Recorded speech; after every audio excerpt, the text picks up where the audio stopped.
Welcome everybody. As people come in, we'll just allow them to come in. If they miss a little bit of the prelims at the beginning, well, that's their fault for being late. I do apologize to everybody about the mix-up with the times when I sent the message out. I got my time frames backward.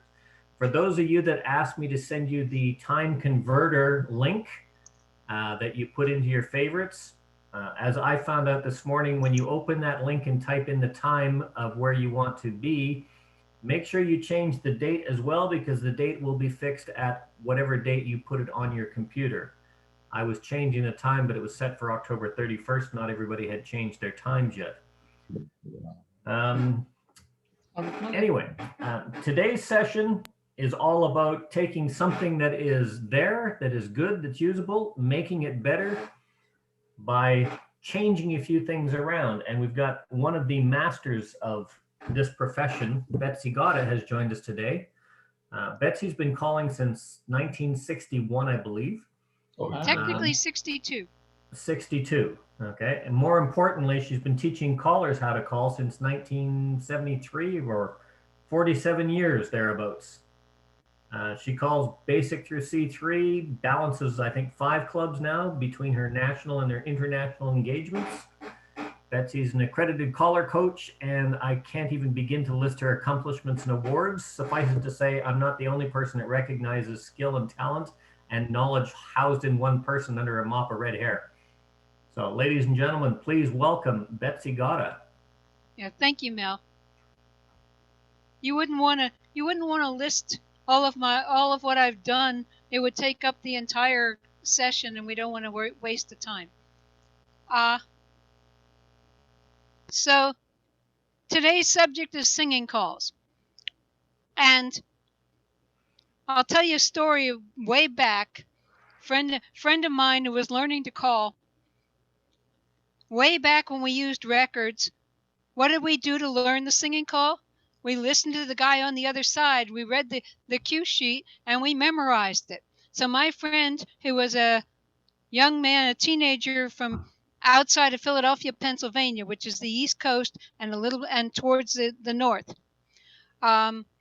He bought a record at the National Convention and he worked hard on it, came to our teenage club, and he started calling. Now, this man had never been west of the middle of Pennsylvania. He'd never been south of Delaware. This is a northern man. And the first thing out of his mouth was, "Four ladies chain, gonna turn 'em," because he bought a record that was recorded by a Tennessee man, and he had a very heavy Southern accent. So a lot of us in the beginning, we could emulate the person on the called cut very easily. Nowadays, we have the lyrics come up, and it's very easy to use a singing call. You put it on, you come the lyrics up, and you read them. And you don't understand what you're doing, and you aren't really sure of what you're doing, and you're limited into what you want to do with that piece of music. So we're going to talk about modifying it.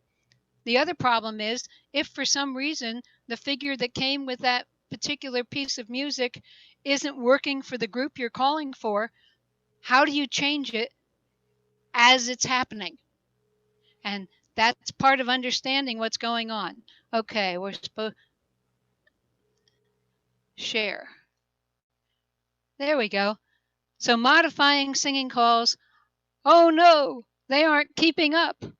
How can I make it work? So click. Let's go back and review things we know about singing calls. Singing call music is usually 7 repetitions of 64 beats each. And we say usually because there is always the chance that there's somebody who's going to throw in extra, or if you get an older piece of music, it may not be the 7 repetitions that we're now currently used to. Theoretically, any figure that's in the singing call can be used for any other singing call. However, metering of the music will make some figures fit better because the words fit better to that particular piece of music. All singing calls come with a figure sequence, usually mainstream or plus. Sometimes they'll give you both and a choice. But usually using the original figure will only limit where you can use that song. Say you're doing a beginner party, you can't use the latest music for the beginner party perhaps because you don't know how to put a figure that will suit the dancers that you're trying to teach. And if you're working in classes, you want to use singing calls. And one of the worst sentences I ever heard anybody use is this sentence, which I know other people have used. Let me teach you, I'll take wheel and deal. Let me teach you wheel and deal so I can use this singing call. That is guaranteed for failure because they haven't assimilated the wheel and deal. If the singing call is timed for the 64 beats, they will not keep up because they don't have any reaction time to the newest call. They'll fail.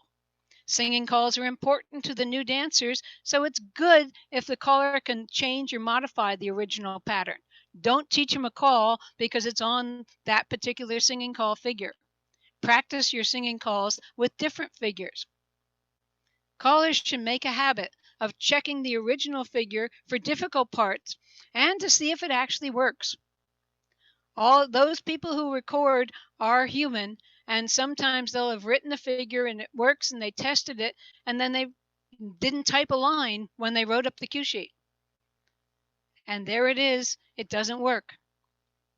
Sometimes the caller needs to modify a figure if the dancers are not keeping up. And this can happen at the dance while you're calling. And the caller lab timing sheets can be useful in working with the singing call patterns.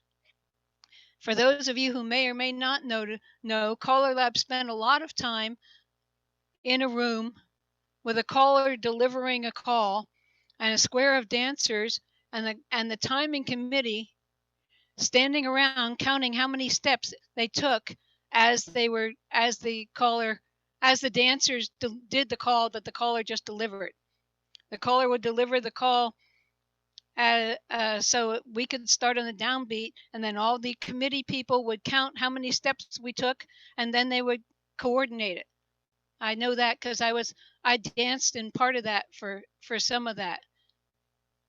Now that doesn't mean that everybody agrees with the timing sheets. I know that Taminations has shorter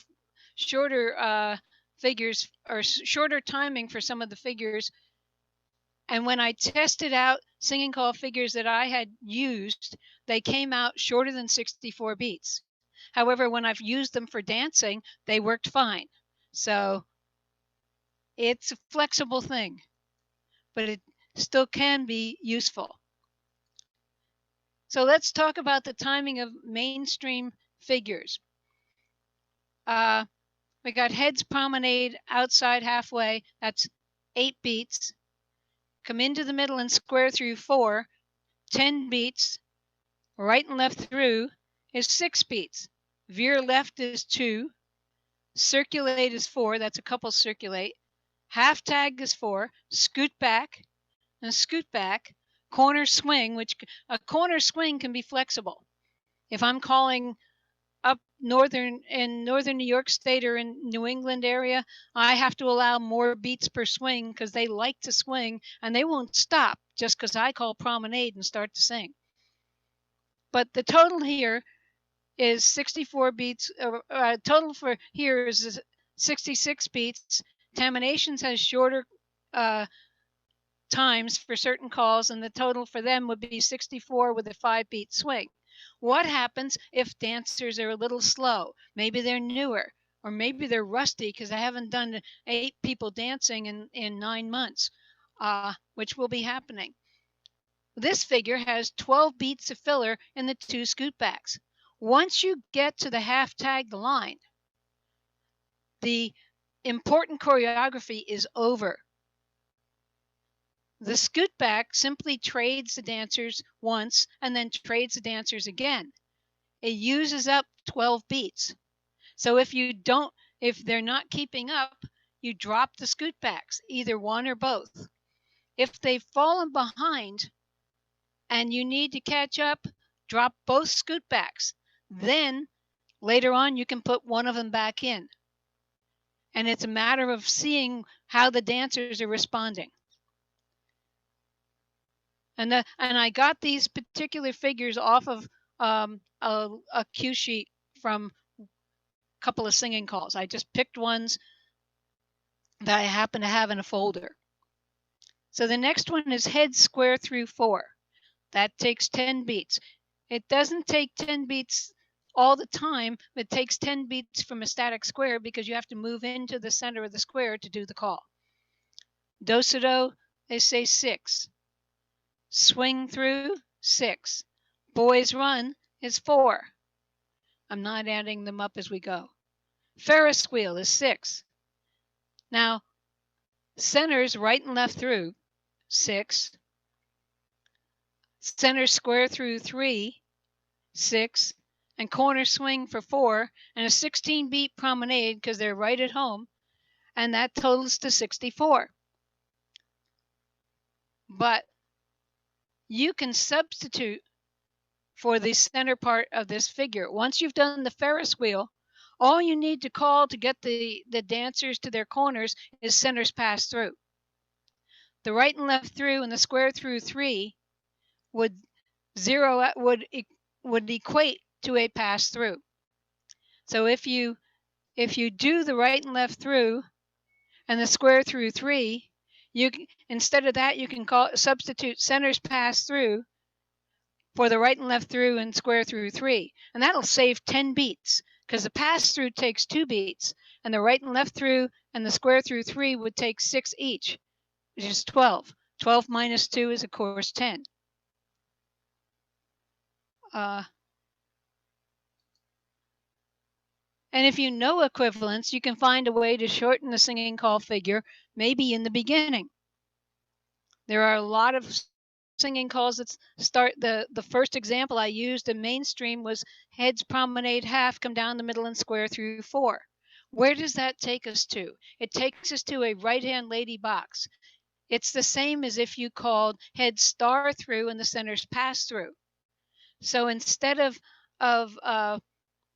promenading halfway and squaring through 4, which would take us 18 steps or 18 beats, you do a star through and a pass through, and you get to the same spot in 8 beats.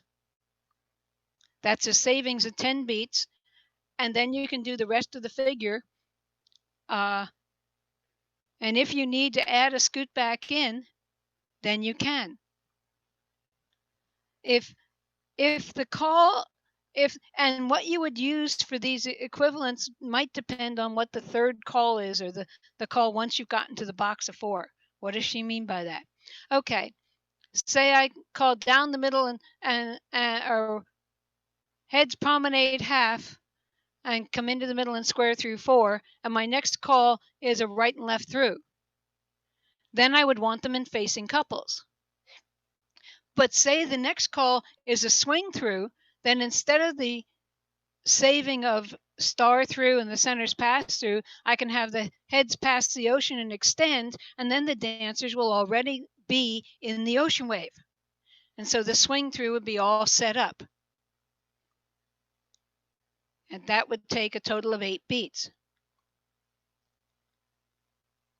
It seems like if you look at the timing sheets, they're calling head star through California twirl instead of square through 4 would give no time savings. But because the dancers are working with the same person and they're continually in motion for a star through California twirl, you can shave a beat or 2 and the dancers will do that. So now I'm getting to singing calls for classes. And what I picked arbitrarily was SSD, social square dancing of lesson 3. Now I might do singing calls before. I would do singing calls before lesson 3, but they would be more like the ones I'd use for a beginner dance, and that's coming next. So here's our calls that we would have to use: circle left and right, forward and back, do-si-do, swing, promenade, Alaman left and arm turns, left hand and right hand stars, courtesy turn, ladies chain, pass through, wheel around, reverse wheel around, star through, slide through, California twirl, bend the line, and you turn back and slash backtrack and dive through. That's a total of 16 calls. There's a lot of choreography that you can do with 16 calls. The problem is when we are used to doing something, say at full mainstream, and we have only the 16 calls, all we can think of is the call that we want to use that's not allowed. We can focus on only that call for some reason. And we're like, well, I can't do that. What do I do now? And if you're not used to doing the lessons, then it becomes much harder until you practice. So here's a singing call figure that we could use for this class. Heads promenade 3/4. That'll put them behind the side couples, and the sides pass through. Circle left 3/4, and that gives us facing lines. Go forward and back, and everybody is with their partner. Go forward and back, bend the line, everybody circle left, swing your corner and promenade. And it's a 3/4 promenade, so that's 12 beats. Total is 56. There's a lot of chance for the newer dancers to have a reaction time, because they will not react to the figures as quickly as experienced dancers. What happens if you get home early? Everybody go forward and back just to get them moving. The next figure I decided to use is head ladies chain, head star through. Centers pass through, everybody star through. Go forward and back. Do a ladies chain, star through, pass through, corner swing, promenade. That one comes out to 62 beats. And if they fall behind here still, you can always take out the forward and back. If they're getting ahead, you can use a forward and back in the beginning. Newer dancers are really happy to have a forward and back to give themselves a chance to kind of go, okay, I'm fine still, because they're panic stricken a lot of the time. Now for beginner singing calls, you yourself would choose what you're going to teach for each night you do a beginner dance. And those calls would make up your singing calls. I arbitrarily picked ones that I would normally use: forward and back, promenade, left hand and right hand stars, pass through, do-si-do, partner swing, right and left grand. Notice there's no Alaman left. Why is there no Alaman left? Because I think we in modern square dancing are really used to the pattern of Alaman left, come back to your partner for the right and left grand. I find that brand new dancers, or dancers who are only dancing once a year or once in their lifetime, find that pattern to be difficult. And I therefore don't teach it. If I add Alaman left later in an evening, I still would not do an Alaman left into a grand right and left until I had practiced Alaman left your corner, do-si-do your partner, face your partner, shake hands, and a right and left grand, just to get them used to the facing their partner.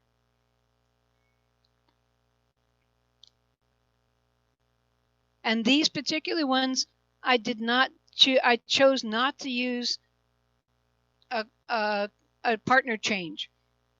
Have I done that at a beginner? Have I done that at a beginner party? Yes, but it depends to me on the group. If I have a family group, we're not changing partners, just because you're not going to have a little kid walk off with somebody else's dad and feel comfortable. That'll be the end of that little kid dancing.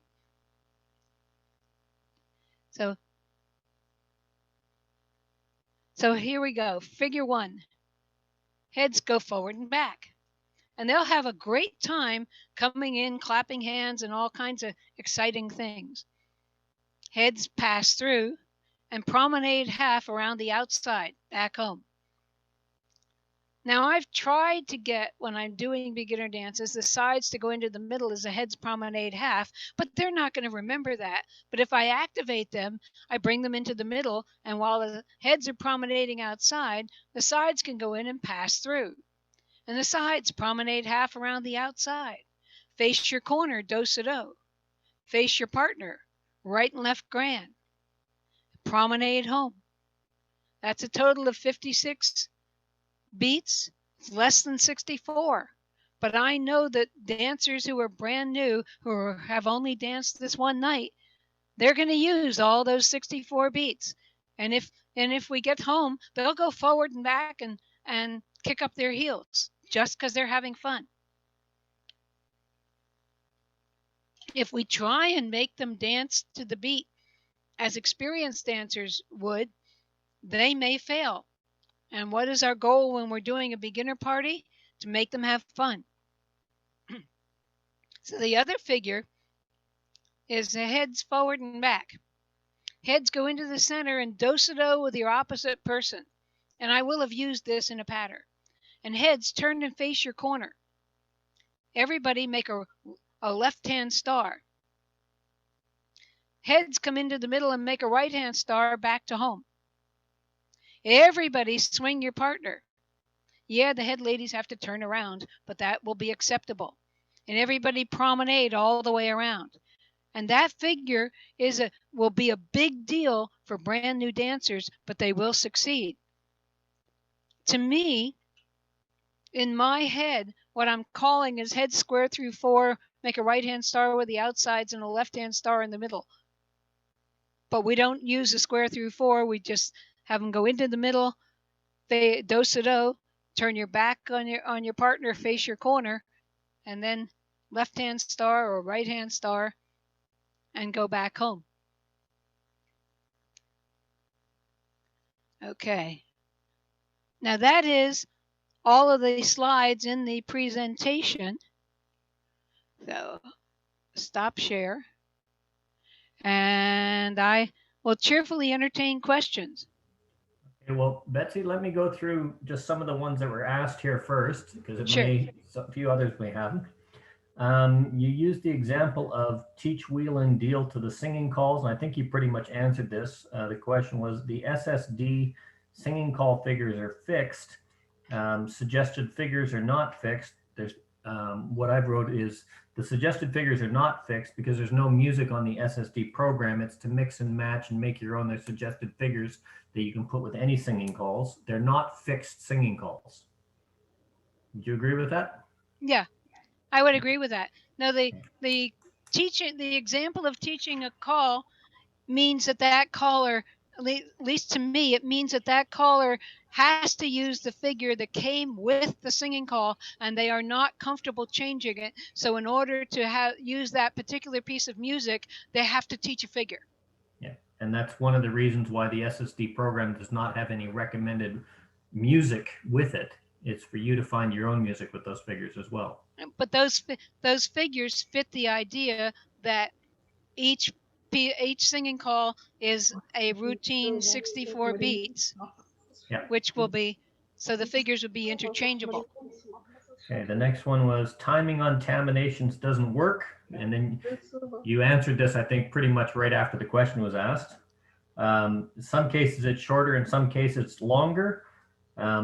One of the issues noted in terminations when people are trying to use it to program is it records each movement. So if I do heads promenade half, side square through, that adds up. It doesn't take into account concurrent activity. So you have to adjust. And I think you pretty much answered that one very well. Yeah. Okay. If you need to download the Caller Lab timing sheets, they're not perfect either, but they will give you a better idea. Okay, this I thought was a great question. What about figures that you can't drop things? In other words, they don't have a do-si-do, they don't have a forward and back, or 2 scoot backs. How do you know what to drop and where? I said checkers. And a follow-up on that question is, do you change in the middle, the end, or at the end? Because when you got to equivalence, you change the square through to something else. Well, the answer, my first question is if the figure has no padding, nothing that you can drop out. If the dancers are not succeeding, learn a very short figure that you can change to. Learn a very short figure if you can that you can change to. I have at one point at a dance, I don't remember why, but at one point the dancers fell far enough behind so that the second sequence of the figure of the singing call, I called head square through four and swing your corner to catch them up to be on beat. Now that's pretty desperate, but what it meant was that the dancers finished. I could sing the tagline on time and find something else that they could succeed with. And dancer success is always important. Equivalents are not. I think I just there's a quick notes, but I think it was. Hang on, let me just scroll back here. Yeah. Oh yeah. I don't know these equivalents. Is there a list of equivalents for new callers? What I had is there's lots of lists, and almost every one of them says the best method for learning your equivalents is pick a movement, learn 2 or 3 equivalents for that movement, and once you have that down, then move to the next. Do not try and memorize a list of equivalents. Learn them one by one and take your time with them. Yeah. Basically, a lot of caller schools they'll have a syllabus or a handout which will give you some equivalents, but if you look at them and read them, you will never learn them as well as if you work them out yourself. There'll be somebody else's choreography. They won't belong to you. Yeah. This was a comment type of question. I was taught to write singing calls to 48 beats so the dancers have time to finish. I think what you're saying is I was taught to write the choreography to 48 beats, and that allows you a 16-beat promenade. And there was a follow-up with relatively the same questions, which was if you write your choreography to 48 beats, there's no time for a swing. And then there was a 42 to 48 is if you're in the right-hand lady quadrant, and 40 to 42 if you're in the left-hand lady quadrant or at home. You've got to always allow that 4 beats for the swing just as a fudge factor. Yeah. Well, the other thing is I like to swing. Yeah, me so too. I'm always gonna keep it swing in the singing call if I can. And the answer is, you've already said it, depending in which quadrant you the dancers finish with their corner will determine how long the promenade is. If they're finishing pretty much at home, and then it should be a 16-beat promenade. Now I know that there are dancers here in the US. I don't know about any other place. I know there are dancers here in the US that if I have them swinging at home, they won't bother to promenade. A fact that makes me exceedingly unhappy. I'd just like to clarify what is meant by quadrants there.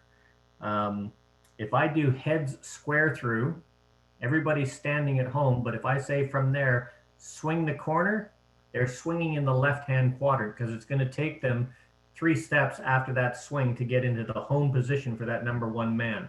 So a true corner box or a head square through box is the left-hand quadrant for a swing.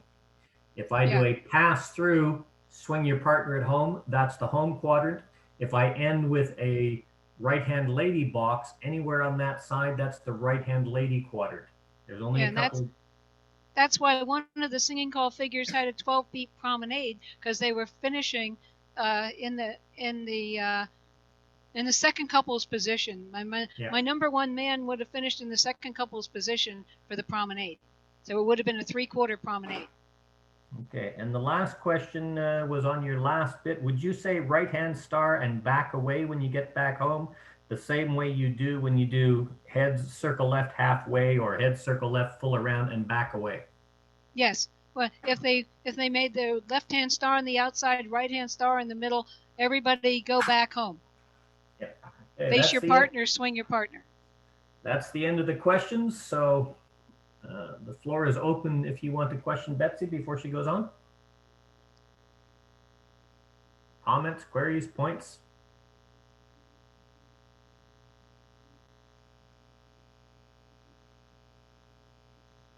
They may not be awake. It got more. You say you got more. Is that? I didn't quite catch what. I believe you were going to do something with the music and show how this works, were you, Betsy? I could. Yes. Well, that was what I set up to play music so I could use these calls, with singing calls. If you want to hear that, I will cheerfully do that.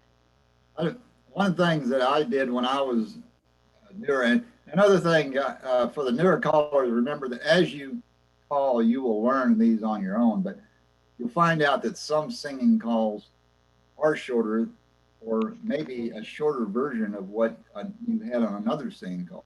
And you'll kind of start catching on to that eventually. I had like 2 or 3 singing call figures memorized, and all the little bit different lengths, so that if I had one that I plugged in, maybe that was kind of at a medium length, and I saw that they were finishing too soon, I could make it long. I could start calling the longer figure. If I saw they were struggling, I could call the shorter one. But they were similar enough that I didn't have any trouble remembering them. I kind of remembered them as a group because they were basically had equivalents is what they were. But and you learn that as you go along. Yeah, and that's one of the things you can do is practice different singing calls to see how they fit with the music. And if all else fails, half a chicken plucker works really well. You call the head star through, pass through, right and left through, pass through, trade by, swing your corner. If all else fails, half a chicken plucker.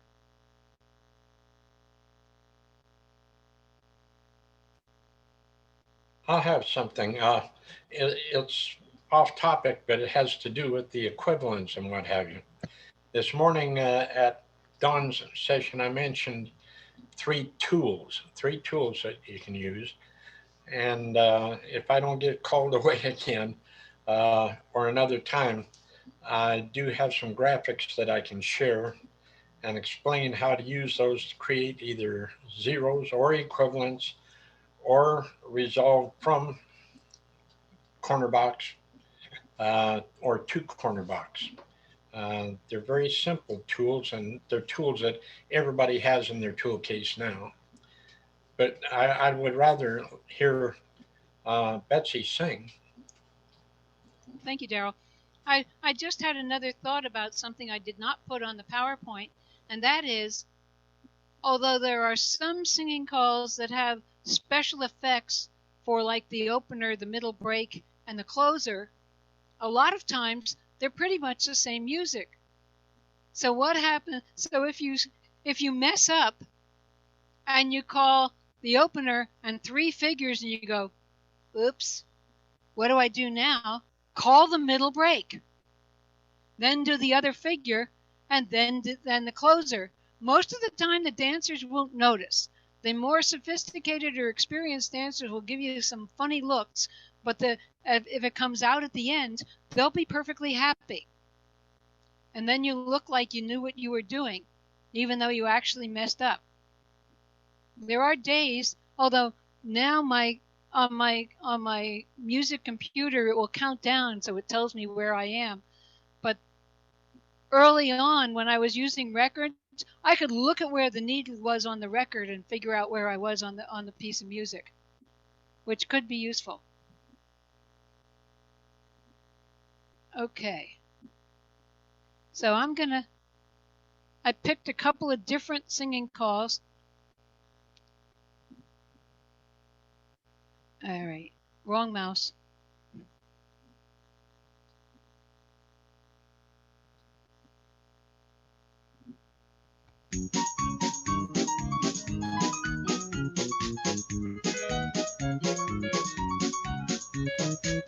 Heads promenade outside, about halfway you go. Down the middle and square through, four hands, you know. And a right and left through, turn her there, veer left, and the couples circulate that way. Half tag the lines, scoot back again. Swing that corner, promenader. I wanna be happy, but I can't be happy if I can be happy too. Head square through, four hands around you go. Find that corner, do-si-do. Swing through 2 by 2, and the boys run to the right, you do. Ferris wheel, you go. Center 4, do a right and left through, you turn her there in the center, square through 3. Swing and promenade for me, and I wanna be happy, but I can't be happy if I make you happy too. So anyway, that was an example of how to use the two mainstream figures that I suggested with the same piece of music. And notice I didn't do an opening break because this music is the same pretty much all the way through. Do we have any other questions? Do we want a different piece of music? I see heads moving.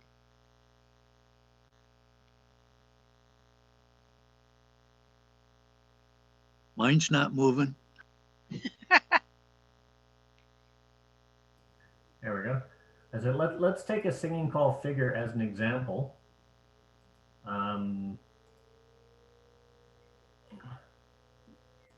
If nobody has one, we'll just pick one as an example.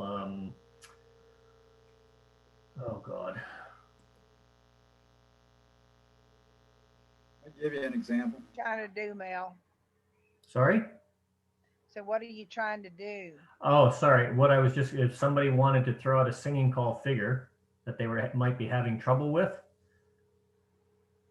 as an example, let's say you've got heads promenade half, down the middle, star through, pass through, touch a quarter, scoot back,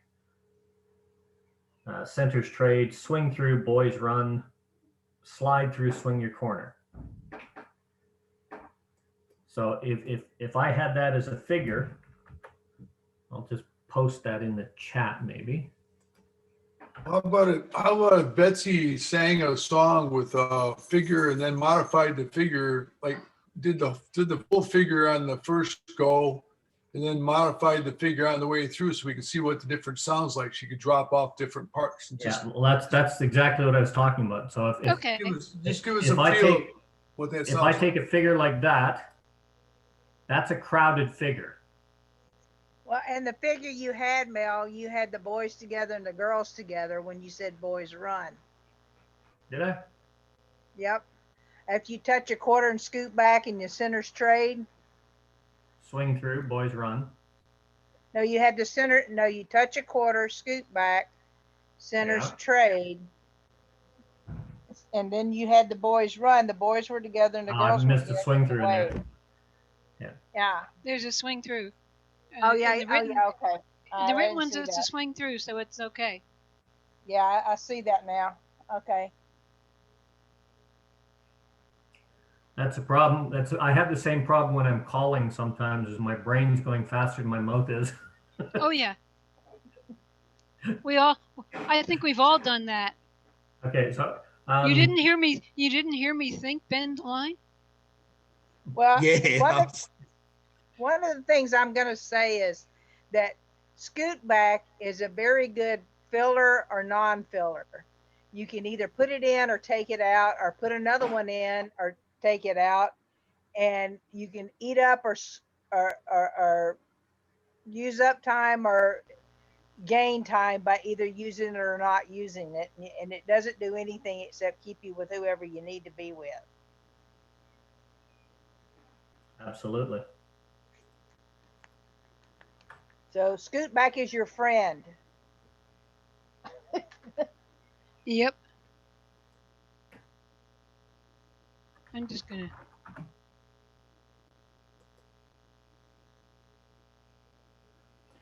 Okay, so I put that into combinations if you want, Betsy. I was just gonna, let me see if I can just call that and then Okay. change things.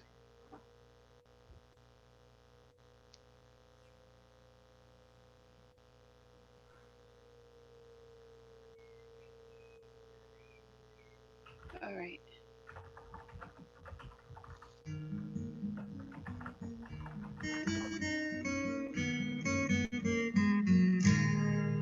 It's promenade, halfway around you go.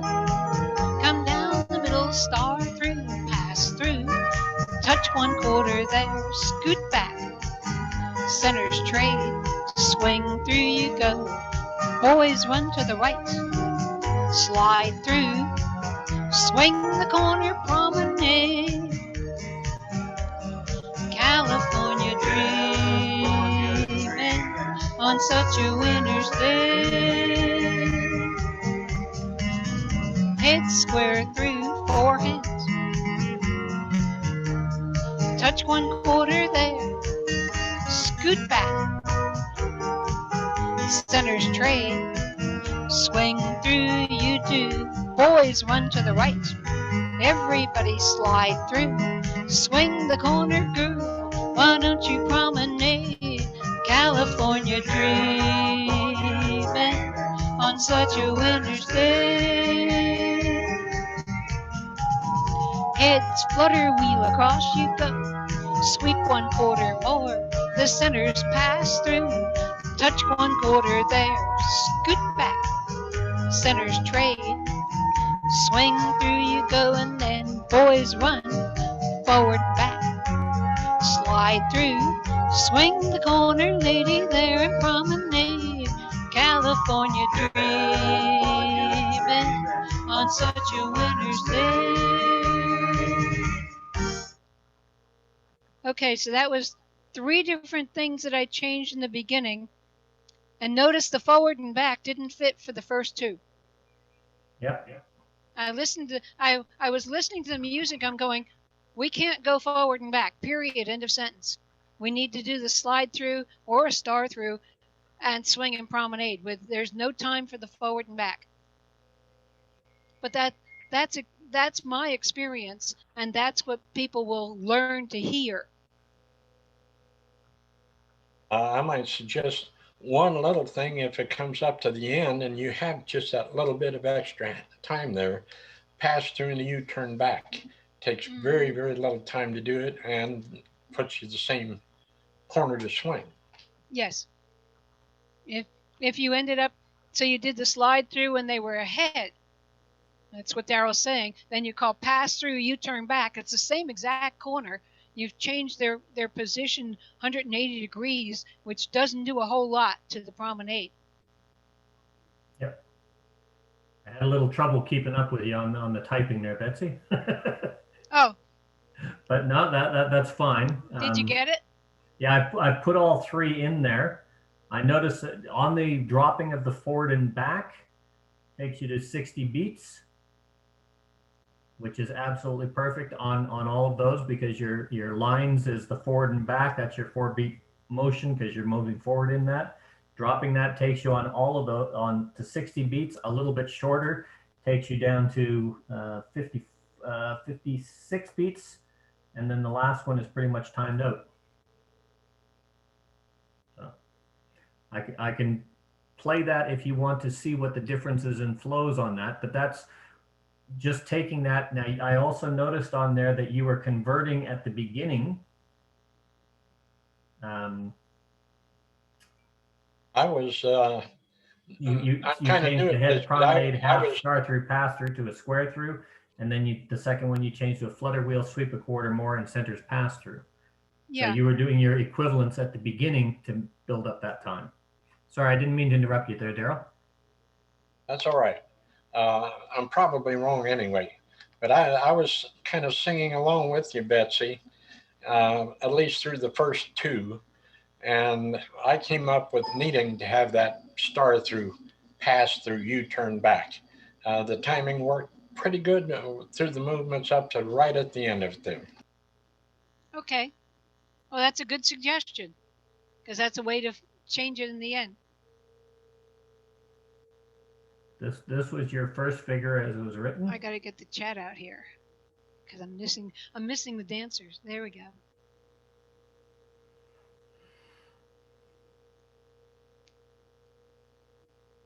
That has the forward and back, and that times out. You dropped the forward and back, which took us back to 60, which is absolutely perfect for the dancers. I've got a swing and promenade. Hang on, I'm just going to stop that for 1 second. And go back, back, back.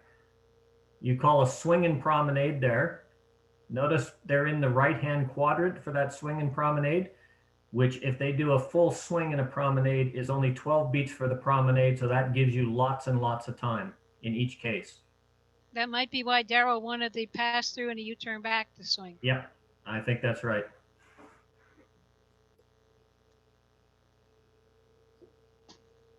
I just changed the swing to an Allemande left and promenade, but that was just for terminations to work. This is the second one where you change. Swing. Right, that's the second one where you change the promenade half, star through, pass through to a square through. And you drop the forward and back.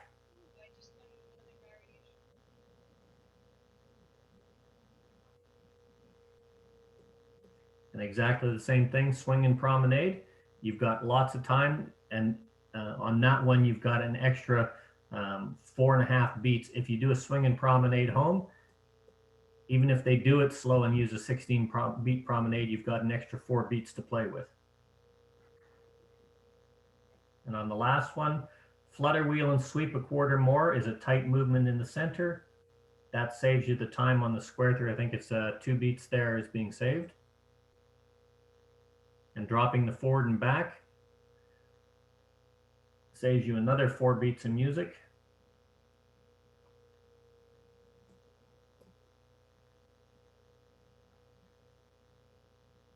And the swing and promenade, again from the same quadrant, is a 12-beat promenade, which leaves you with 6 beats of music left over at the end, which, as Daryl rightly said, that was pass through, U-turn back. There you go.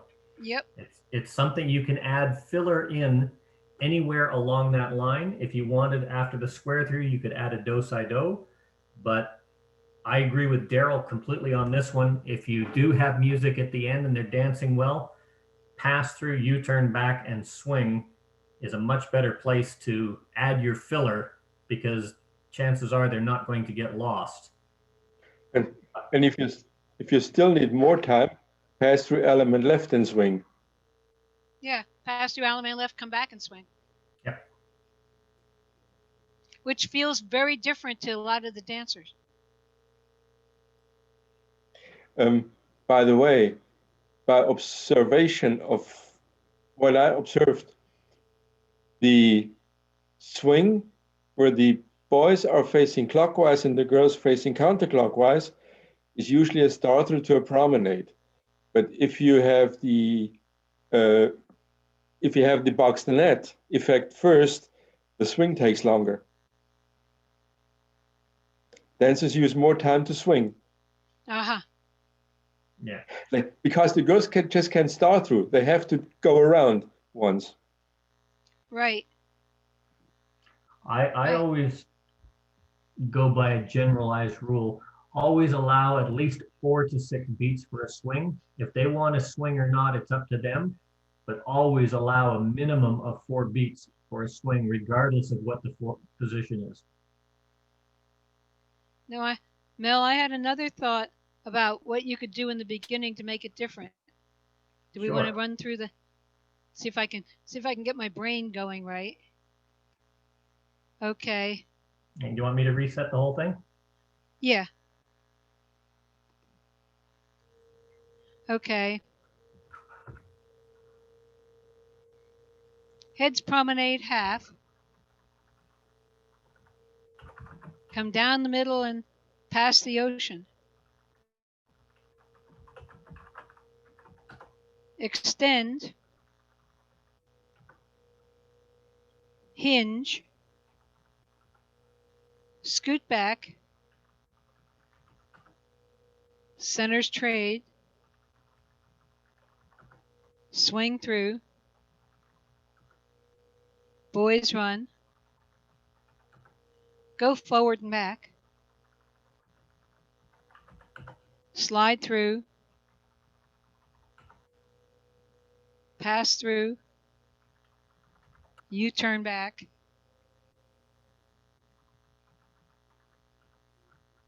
and corner swing.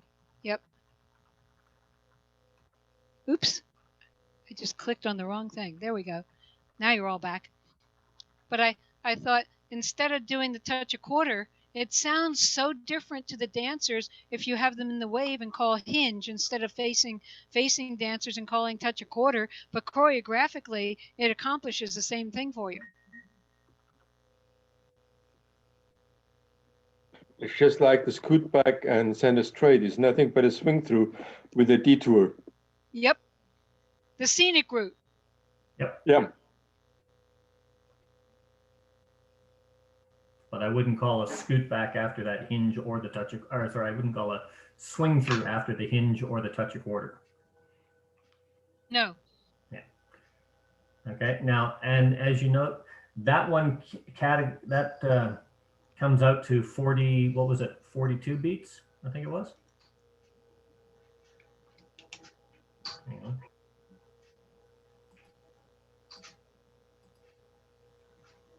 For 47 beats. 47. So 47 beats, a swing there. If we do 4 beats there, okay, that's 51, and a 12 beat promenade, 63 beats. Lots of timing, and you can drop that forward and back if you need to, if you need that extra 4 beats. So there's 5 beats of music to play with in there.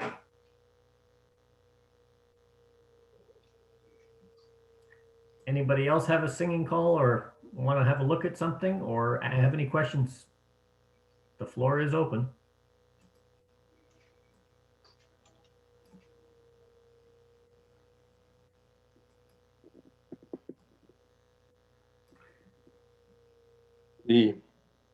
I think you either have everybody in awe, Betsy, No.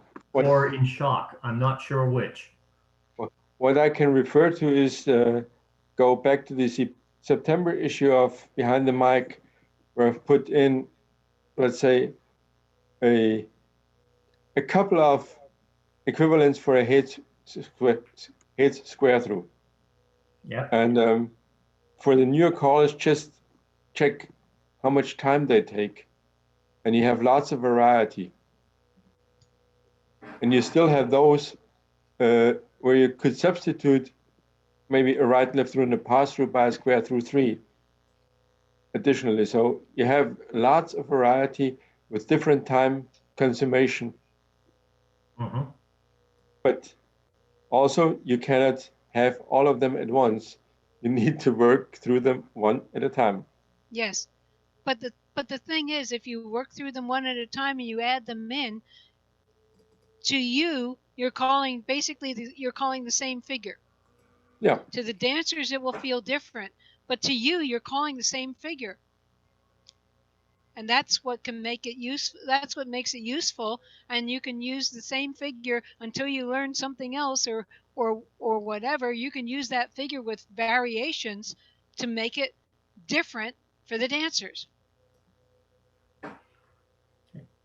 To add an augmentation to what Betsy was saying, I posted 2 documents in the chat. One is a document called Zeros and Equivalents. At the tail end of that document, once you get past the zeros, there's what was the initial release, which was the starter tool simple equivalents, a starter toolkit simple equivalents, and it went through, you know, what's an equivalent of a partner trade, a California twirl, and all those other kinds of things. As Betsy was saying, and as was clarified, don't try to learn them all at once.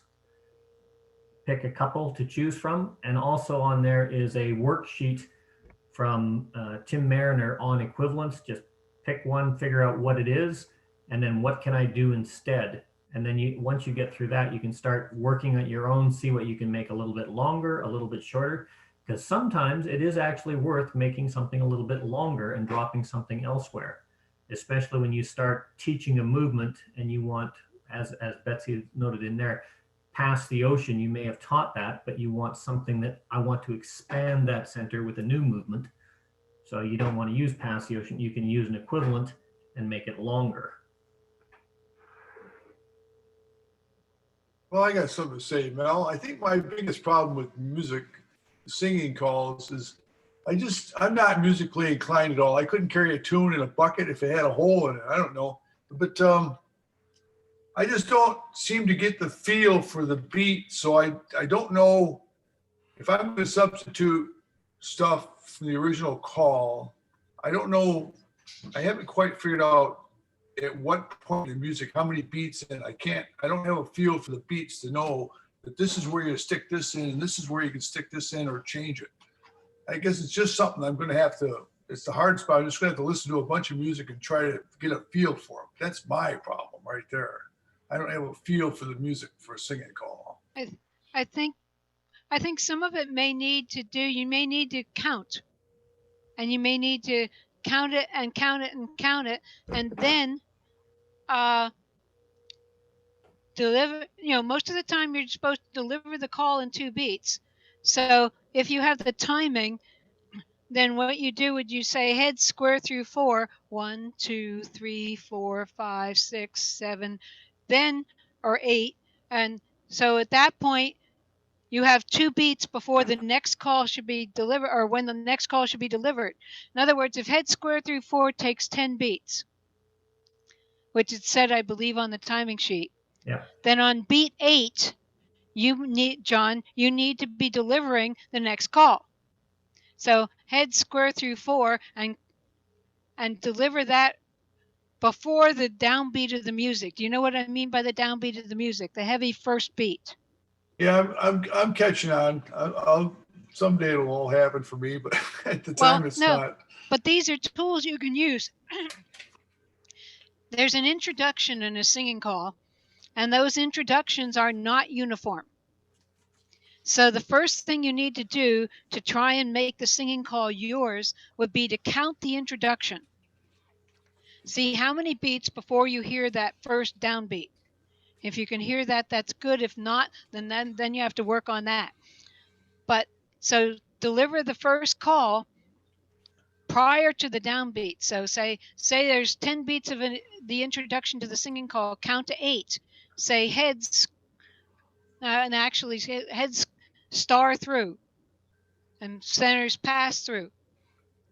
Or heads star through California twirl, and then start counting. Or actually square through 4 would take how many beats? 4. Yeah. Heads square through 4. So 4 beats before the introduction is ended, you say head square through 4, then you count to 8. And then say star through.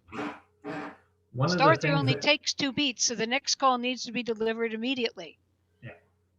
But by using a timing sheet and counting, you may be able to help train yourself. Yeah. One of the things that helped me when I started, I had an advantage. If I had a room that was large enough, I could actually put a grid on the floor, which was the side of the square, and then I put the lines on it. And I would listen to other callers' tapes or other callers' records at the time, and I would dance it and I would count it. So if I put on a record by Betsy or Tony Oxendine or somebody, and he'd call head square through, I go 1, 2, while I'm dancing it, 2, 3, 4, 5, 6, 7, 8. That's when you give the next call. 9, 10, 1, 2, start again. And it just helping to train myself to go through that. I could listen to where he delivered the call and while I was dancing, and it gave you a much better feel for the actual timing of the movements. But as a caller, it also gives you a feel for command time, the lead time, and the execution time. So how long it takes to say the movements means where you're going to say it. The lead time, how many beats ahead do you have to start speaking? Spin chain through takes longer to say than square through. And then the execution time, how long does it take to actually dance that so I can flow into the next call without stopping? It takes a lot of practice and a lot of mental discipline to do that because you're trying to do 3 things at once while you're calling. But it is a real good exercise for giving you a feel for how the music and beats work. And Once you've I- done a couple of them, then you'll start to get a feel for it, I think. Oh, yeah, I'm sure once I get a feel for it. I think what I'm going to probably do, I listen to what you did. I might just put a record on or a couple, and just see if I can count to 64 or 7 different times, just to see. I have to figure out how the music. If I can count to 64, then I'll know that I'm aware of what the beats are. Once I learn how where the beats are, then that'll be probably the next progression will be what to put in when I hear the beats. So that'll be a thought, something I gotta That's a work on. great place to start. That's a good idea. John, if you want some additional help with listening to music, go and try to find some country music, because they rely heavily on the first beat of a phrase. And the first beat of a phrase in country music has usually a lot of emphasis. So this is a start for you to learn to listen to the first beat. And if you learn it at country music, then you can go to a felt less emphasized first beat in other types of music. It's something that I use when I teach my dancers to listen to the first beat that I give them. I use country music because it is a little bit more emphasized on the first beat. On the first beat. Well, I find that dancing to the music is different than actually trying to perform to the music, because I'll be listening to Q and the Q guy will say, come in on this beat, and I can start the round dance just right, or I can listen to the square dance call and he'll say up on this beat. But I think it's different when you're listening to something versus trying to perform to something. So I just have to get my act together and figure out, where the 64 beats are. And I'm sure once I can identify all 64 beats, then I'll start to realize that this beat's got a little bit more emphasis than that beat, and it'll start cueing me in. So that's probably what I have to do is just, I got to familiarize myself with it. Your suggestion about getting a piece of music and seeing if you can count 64 beats is fantastic. It's a good place to start. I will make one recommendation. If you have music, square dance music, try and pick something you do not know the song for. So don't pick a popular song that you really like. Pick something you haven't heard before, because that way your mind is focused on the music and not what you remember from what the original song was. A lot of people have trouble disassociating the original song from the square dance music if they're just trying to learn about music formation and foundation. I don't have that problem. I don't listen to music hardly at all. So everything's new to me. I won't have a problem unlearning anything. Excellent suggestion. And I'm sure you're not alone with that issue. I had that problem when I started as well. Anybody else have any comments, questions? I didn't, but I was playing music. So it's, I even hear the beat when there is no beat there, just by the melody. Yeah, There's I know no doctors musical. have good drugs to fix that for you, Guido. Yeah, no musical background here. I'm not worried about that. So everything's new to me. Yeah, that's what I meant. What I say comes easy to me because I'm playing music, and it's different. But I know many people who have a weekly. I'm missing the English word here. Their talent for music is not very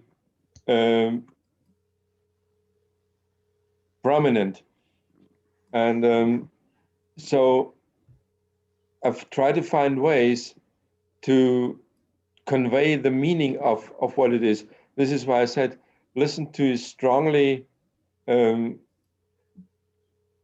emphasized music like country music to give you a chance. What Mel said is something similar in a different way. Use a piece of music you don't know, because then you're not distracted by the melody that you know, and you're not distracted, and you don't want to hum to it. And I'm going to add one other thing. When you're learning a singing call, at least I do, I find it useful to listen over and over and over and over and over and over. I pitied my mother back when I was a child, when I was a kid and learning to call, because back then we had the stereo system and you had the arm that you could put back and then the music would play over and over and over again. And I would just put things on and listen to them while I did my homework. And I could put that particular record away for years, come back, and I knew exactly where the key change was because I'd heard it 1,000 times. So when you're learning a singing call, that's different than what John was trying to do, which is to learn to use the music. But when you're learning a singing call, listen to it over and over again, even before you try and put figures to it. Could I say something? Sure. Okay, square dancing is about the rhythm. One of the hardest things for a new caller that does not have a natural sense of rhythm is to develop that. I asked Arden Hopkins about that. Arden Hopkins from Texas, whatever it is, the big school down there anyway. He's a professor in voice and everything. I said, why is it some people just have a natural feel for rhythm and others absolutely don't hear it? He said it happens generally between the ages of 5 and 8. If they're exposed to a lot of music during that time, they just develop it. Now, I don't know if that's true or not. That's what he told me. But I can tell you this, if every time a piece of music comes on, you ignore the words, ignore the music, and you try to tap the toe, listen for that rhythm, that downbeat, and tap the toe or clap the hands or tap a finger or whatever to that, and just keep doing that until it becomes more or less second nature. To have dancing without rhythm, you could hardly call it dancing. You can go through the movements. To be calling without the rhythm is the same as dancing without the rhythm. It doesn't feel right. It doesn't sound right. So if you have a problem with rhythm, that's one of the very, very first things you need to work on, and work on it very religiously. Don't worry so much about the choreography. Don't worry about the melodies and all of that. Get that rhythm, because if you can deliver on rhythm, the music's going in the background. You don't have to follow that music, but you do have to follow that rhythm. I'll shut up. No, that's good. No, it's a valid point. There's a couple of really, really good essays written and some good documents by psychologists and people that study the ability of people to adapt to tone. We've all heard the expression tone deaf, or so some people say can't carry a tune in a bucket. There are actual reasons for that, and there's probably one in about every 5 or 10,000 people that is not able to follow a tune. And I'm sure we've all met one of those in one of our clubs, where you have a dancer that you may call square through, but he'll do it in 6 steps, but he'll get there in 10 steps, that just have absolutely no rhythm. They're painful to watch, they're painful to dance with, but their timing is perfect for them, even though they don't dance in time with the music.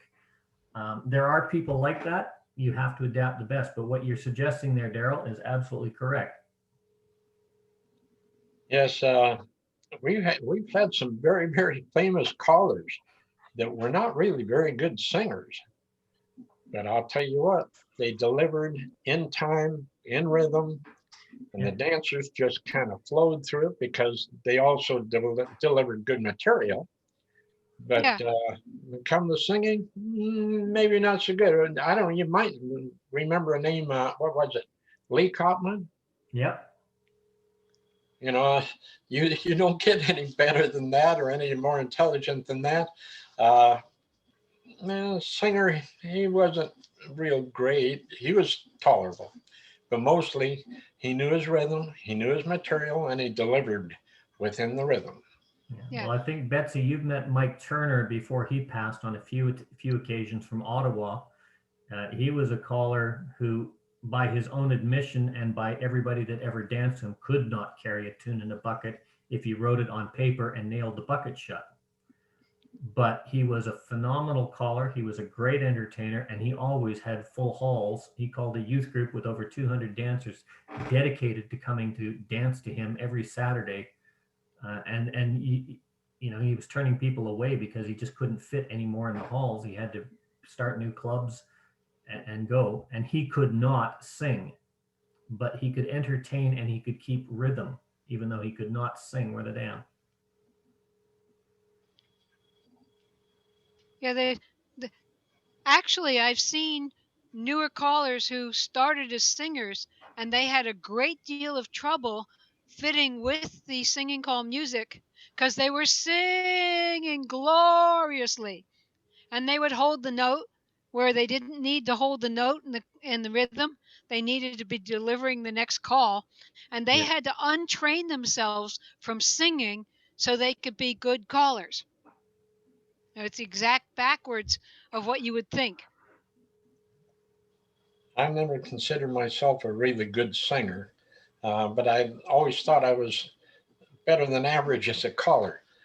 Maybe that's bragging, I don't know. But some of the best callers that I've known weren't really great singers. I never really figured that Marshall Flippo was a great singer, or Burl Maine. Some of the guys, they were fantastic callers, and I just idolized them for Part of all the things they could do, and they could carry a tune, but they weren't singers as such. I always say you've got two kinds of callers. You got callers that sing and singers that call, and that might not make a whole lot of sense to anybody else, but the singers that call, they present the singers really, really well.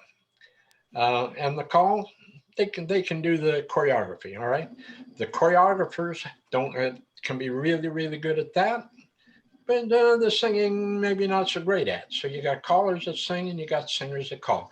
Then you got a very small group of them that do both very, very well, and those are your top callers right there. They're the ones that right. everybody loves. But part of it also has to do with how you deliver, whether or not you deliver with the amount of enthusiasm. Also, your music picks. If you, as a caller, know you're not a great caller, but you pick a piece of music that everybody else knows and will sing along to, you don't have to sing wonderfully. They're going to do it for you. And give them a this is going into showmanship, but it's all part of delivering a singing call. Give them a line. uh you know, the old singing call, Hazel Eyes, your dancer's line is no. Are they blue? Are they No, green? no, Kind of sort of in between. Wow. And if you deliver that and you get the dancers involved, whether or not you sing wonderfully will not matter. the other thing I think too is that you have to pick music that fits your style. I don't do Broadway show tunes, but I can do country music. Yeah, there are certain things that I would not choose to do because I'm not comfortable. And if you find something that doesn't suit you, you're not going to deliver it with a good comfort level. Yeah, absolutely true. If I may say something, Mel. Absolutely. Okay. I always considered myself to be fortunate. As a child, I was raised around music. I don't know if anybody remembers maybe in the United States, there was the old Shakey's Pizza Parlor, and they used to have on Friday and Saturday nights, they would have a honky tonk piano and a banjo. And I would go there with my parents and eat pizza and sing classic songs from the 40s and 50s. I can remember singing Bye Bye Blackbird till I was blue in the face. And then the other thing that was fortunate for me was the day that they walked into my 6th grade class and said, or the combination class of 5th and 6th. And the principal walked in and said, "We're forming a school choir." And he looked at the 30 kids that were in the 6th grade class and said, "And you're it."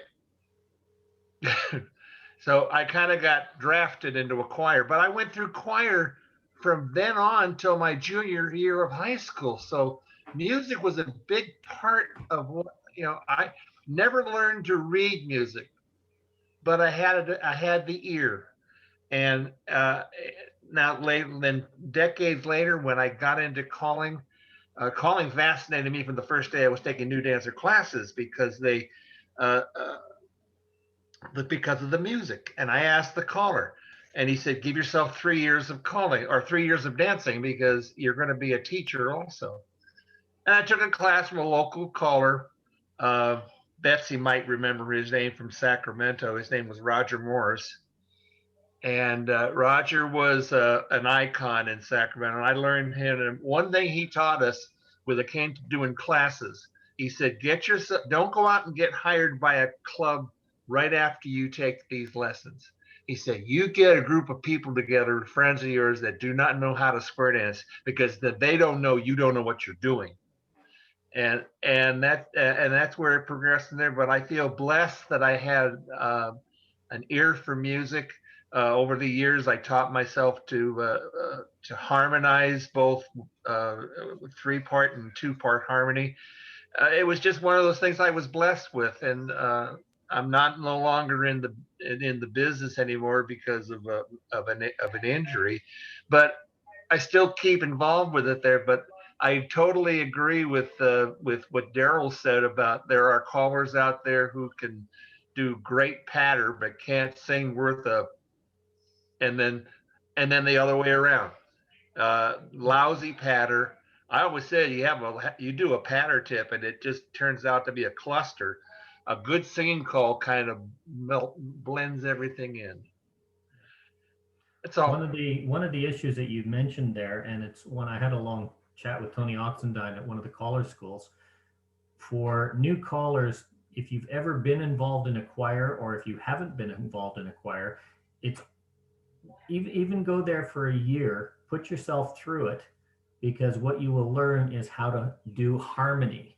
There's a lot of harmonization and a lot of vocal talents that are done dancing around melody lines in a choir that will definitely help you in understanding your music and how to better use your music.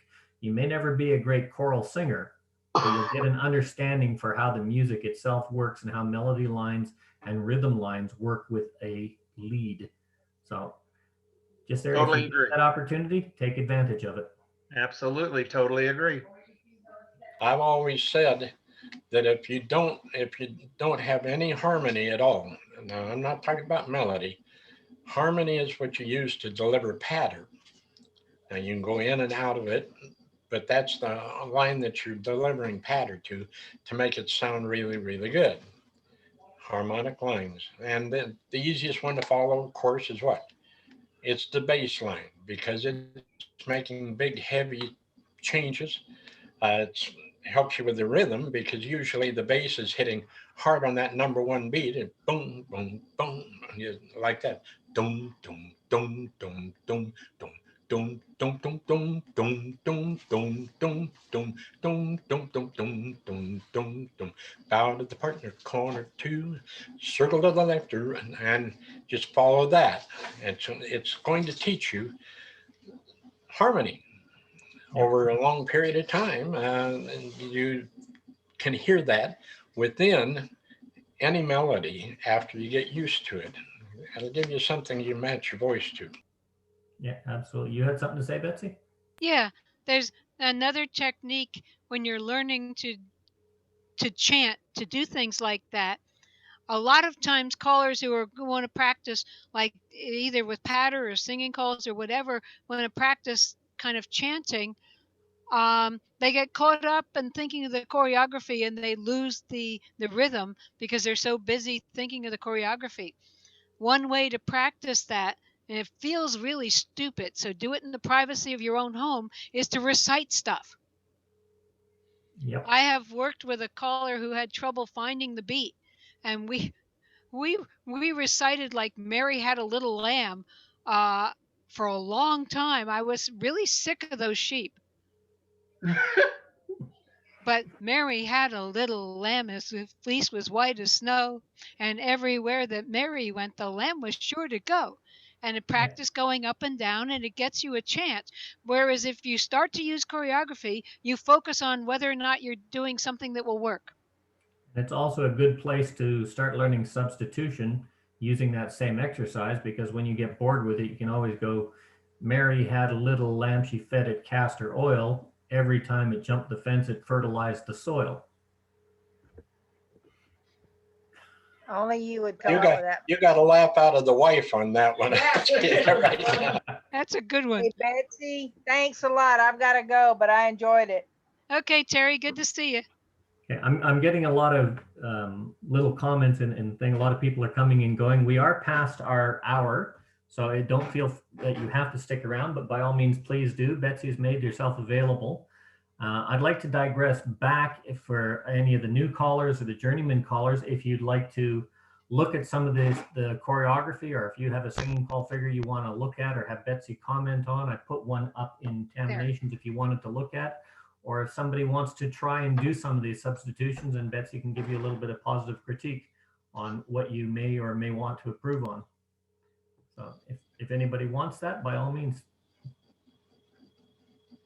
Yeah, Mel, another tool that a lot of people use for their timing and for counting of beats is when you're practicing at home, put your foot on a subwoofer. You can feel the beat. Hmm. Not everybody has one of those, though. I was going to say, you're assuming that you have one of them. Can I go and say something about Mary Had a Little Lamb? Sure. Betsy, I just absolutely love the way that you did that, because there's never been a better demonstration of why we use primarily 2/4 rhythm. Mary had a little lamb, its fleece was white as snow. Down, up, down, up, down, up. Now, that goes bow to the partner, corner two, circle to the left, go around. You do. If you want to make it feel right, you have to deliver within that down, up rhythm, the 2/4 rhythm. Now, that's not to say that other rhythms won't work, but your delivery, when you say the words, they still have to be delivered in that 2/4 rhythm. That's important to making it sound it right. And it also helps you stay on that rhythm. And of course, that's what it's all about, isn't it? It's interesting, Daryl. When you did your demonstration there, you were saying something about 2/4 beat, but when you're actually doing your chant, you're not emphasizing any of the regular beats. You're emphasizing the subdivided upbeat. So you're already putting a subdivision. Yeah. You're already putting what do you call what's the word, Mel? He's following syncopation. He's following the 2/4 rhythm, but the syncopation on the words is sitting almost on a flat line 4/4. Yeah, you're just naturally that's a matter of picking the syncopation tempo in a 2/4 setting. Yeah, it's just the mark of a expert caller to hear that syncopation. You don't even realize maybe you're doing it. I don't know, but I never figured it was a syncopation. It's delivering in 2/4 rhythm. Yeah. You know, all of our movements, nearly all of our movements, I wish I could say all of them because Zoom doesn't do it. But if you say right and left through, what did you do? Down, up, down, you know, right and left through, turn that girl, pass through, bend the line, and right and left through, past the ocean. Past the ocean is 1, 2. Swing through is 1, 2. Boys run, 1, 2. Bend the line, 1, 2. Pass through, wheel and deal. So now you're on. Now you're. Now you're going to have to jump off. That's like saying pass through. You're not going to wait to say trade by in your chicken plucker. Pass through, trade by, right or left through. Then you're right back on it. But you're still using those downbeats and the commands that will allow, which is probably 98% of them, are going to be delivered in 2 beats using both the downbeats and the upbeats. So down, up, down, up, down. study it, practice it, take a look at it, prove me wrong. I think you'll find that difficult. Prove you wrong. In Yeah. what? Good luck on that. Well, how am I proving you? How would I prove you wrong? So when you just did that demonstration, you were cueing on the beat. But what you did before, you were ahead of the beat a little bit, and that was syncopated. Just to clarify, for those of you that don't understand what syncopation is, if you're looking at a downbeat and you've got a heavy beat, or even if you've got a boom chuck, it's finding that middle. So you might put your emphasis on the fifth beat instead of the fourth beat. It's a very common singing technique that a lot of singers use. Very few callers will actually use that in singing calls, but they will do it a lot in their patter calls, where they'll put the extra emphasis and they'll syncopate with their filler words, as Daryl was doing. The Turn the Girl, to fill that into the two-beat music where the emphasis will go up and down. If you want to really hear a good example of syncopation, listen to Willie Nelson sing, because he very rarely follows the melody line. He very rarely follows the beat. He syncopates almost all his music, and it's a beautiful delivery.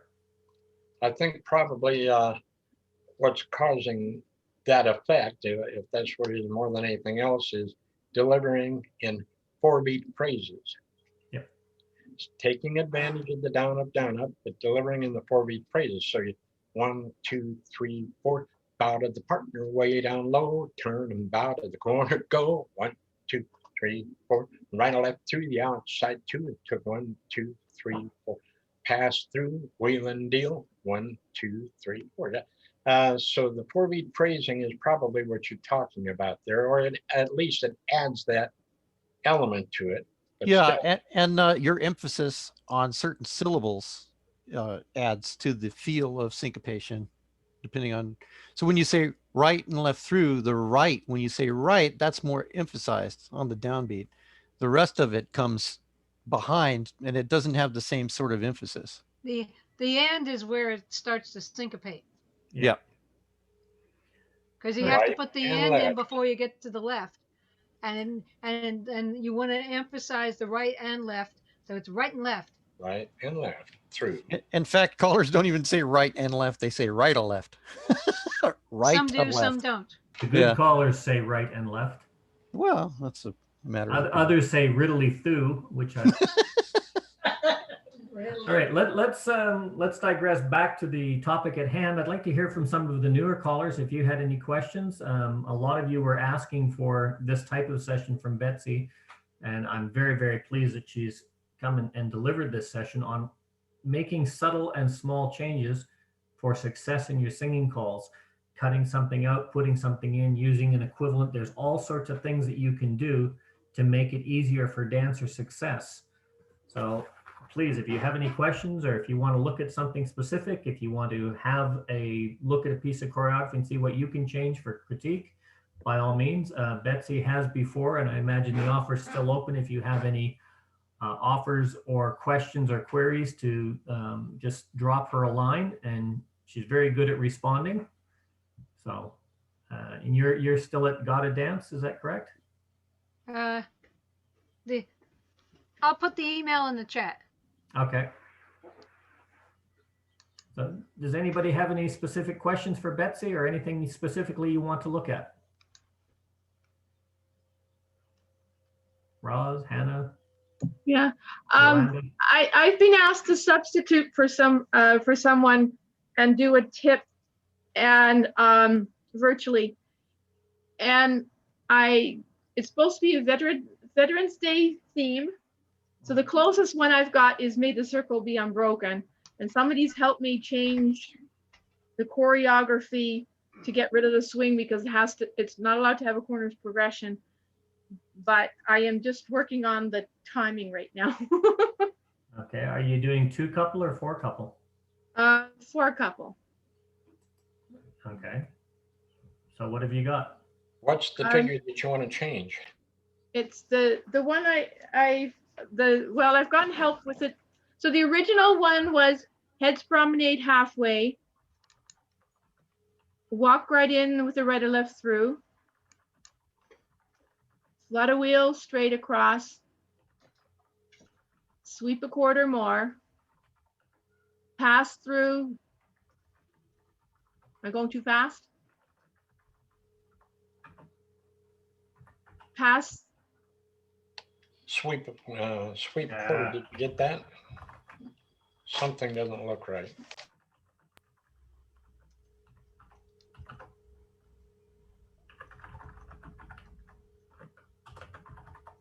Yep. Okay, so pass through and do a do-si-do. Yep. Okay. Then you swing through boys trade. Swing your corner lady, promenade, and then it just has to fluff, right? So somebody, actually Daryl was helping me and we changed it, or he helped me change it, mostly him. So right now it's the first three, it's the same until sweep a quarter more pass through.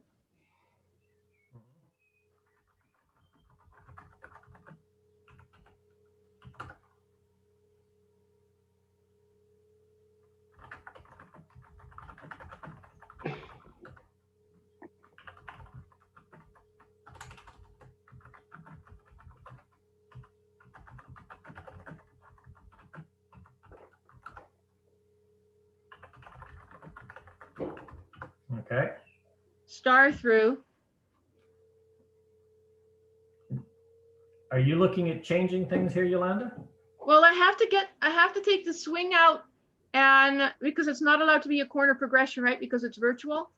Yeah, no, you're aware that that whole entrance puts you into a corner box, right? Right, right.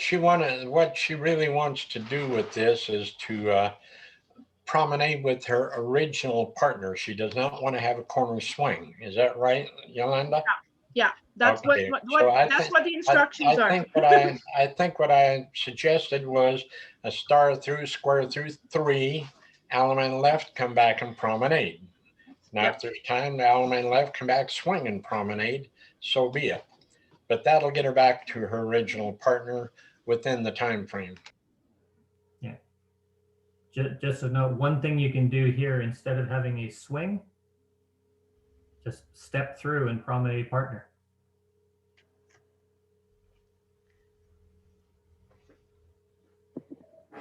Step through. I don't know if they're that familiar with that term. Or pass through. And then just leave everything the same. Well, if from after your swing through, you just say step ahead and promenade your partner home, you don't even have to do a swing with your partner. What you've done is you've done basically square this after your swing through boys trade. If everybody steps ahead, they're in home position with their partner. Yeah, but do they know what step ahead is? Yeah, they know what pass through is. What Do they sort know of what group is it?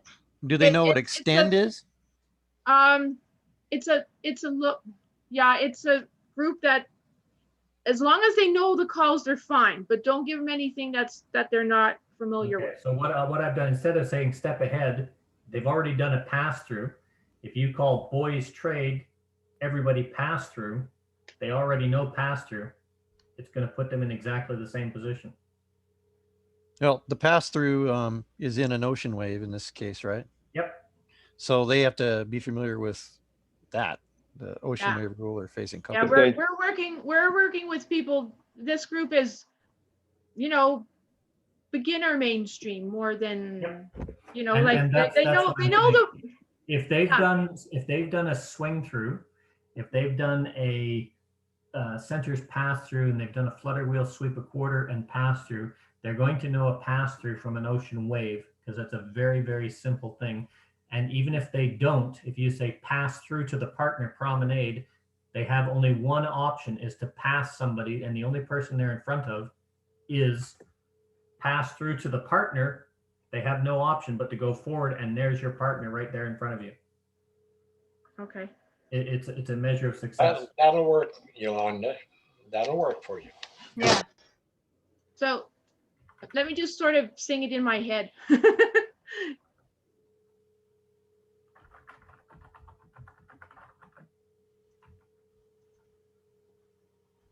that won't work. Swing through this. That's true.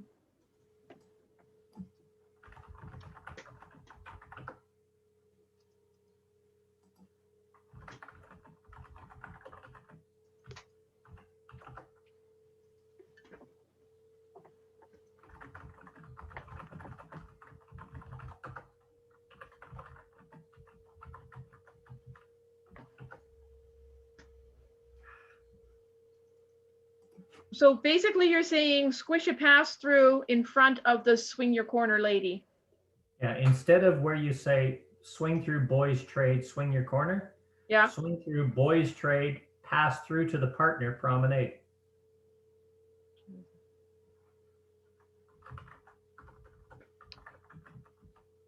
Okay.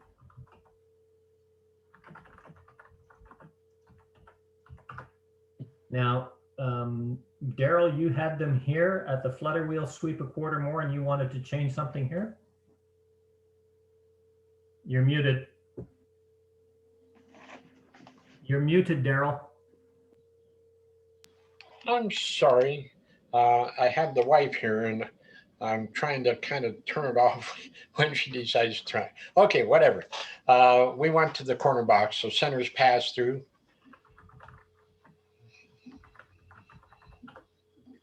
Star through or slide through, whichever. Square through 3. This is very familiar to normal dancers. Element left. If there's no animation, that doesn't mean it can't be done. It's done over and over and over again, especially in singing calls. Now you would swing the corner there, but instead of the swinging, we're going to turn to corner box, element left, come back and promenade. Yeah, I've always said that. I've always said you don't do element left in lines. You can call them in lines, but the minute you call it, they turn into something other than lines. So basically that's what's happening. It's just a corner box. Yeah. For the element left, come back and promenade. Take him to the corner box again. Yolanda, do they have square through? Do they know square through? Yolanda, do they know how to square through? Yes, they do. Yes, they do. Okay. Take him to the corner box. Heads pair off. Yeah, that'll work.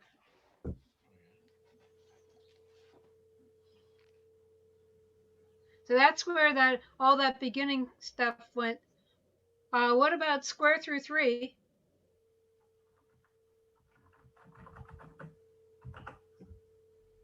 We're not doing a partner change, but you're facing your partner. No, we're out of gear. Never mind.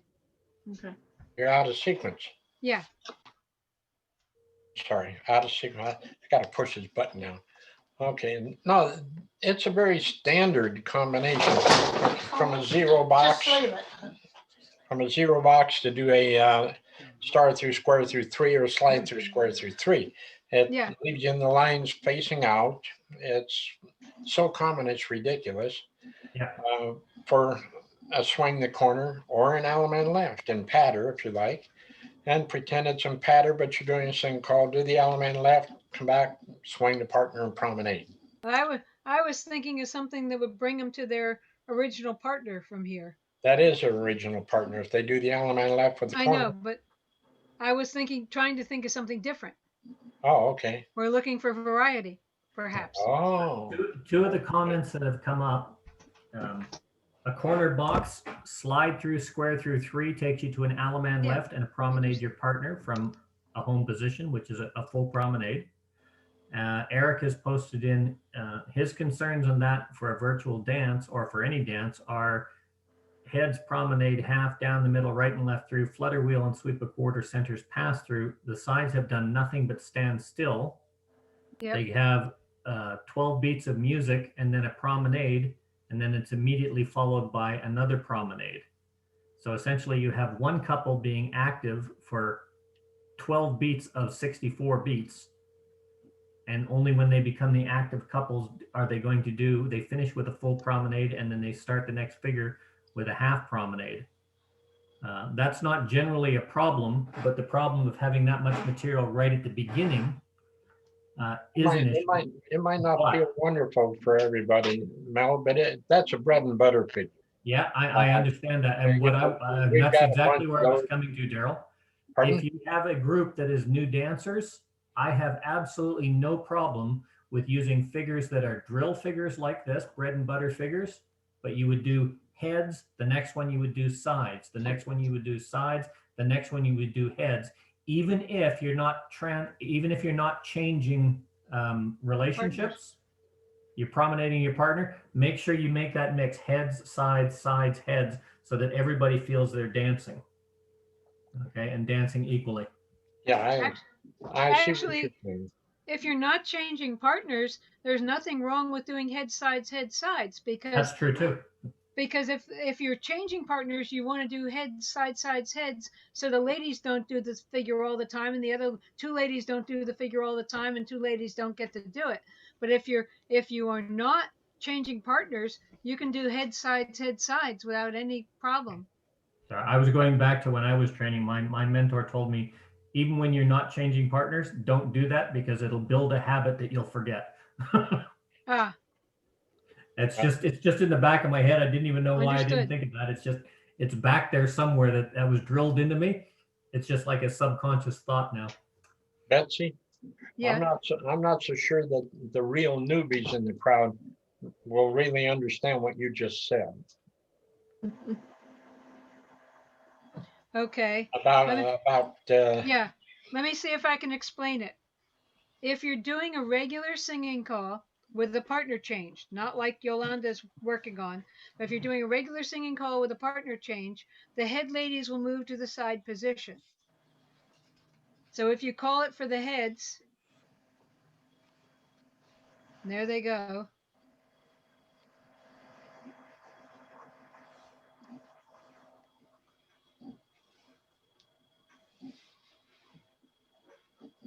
So that's everybody has a different lady.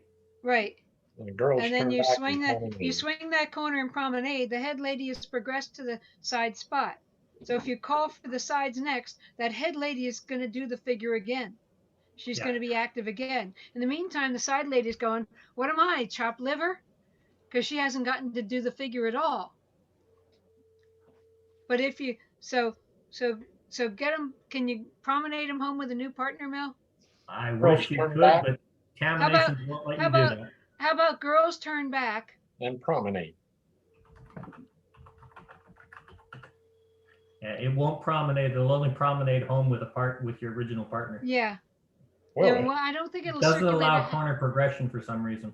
I don't think it'll circulate half either. Just dancers will do it. yes. Okay, take him back home. Yolanda? Oh, there we go. And bend the line. So now, and back, and that's it. Yep. Oops. What? They did it literally. The original heads backed away. Okay. So now notice the number one lady is now in the number two spot. So if you call, that's why in a singing call you do heads and then heads again, because that activates the side ladies for the second figure. Oh, If you change it and you do heads, sides, then the next time that number one lady will be with the number three man. So you can't call heads again. You have to call the sides again to activate the side lady. okay. Does that make sense? Yeah. You either have to, in a singing call, to activate all the ladies with a partner change, you either have to call heads, sides, or sides, heads, or heads, sides, heads. Yeah. Or God forbid, sides, heads, sides, which will really make them look at you funny. What's really nice about it, if you know your dancers, heads, sides, heads, or sorry, let's go heads, sides, you've got one person active. If you go heads, sides, you're going to have 3 people in each group of 4 that have been active, that know what they're doing. And it's the same thing. That's the nice thing about those kinds of progression. Heads, sides, sides, heads does exactly the same thing. But whatever you do, don't go heads, sides, and don't do heads, heads, heads, heads. Unless, Sort of the same thing, isn't it? Yeah. As far as the girls go. oh, unless for some reason you have a lady at the side position who can really not dance and we're just getting her through it. And then if you call heads, sides, that would take care of her just doing the partner change.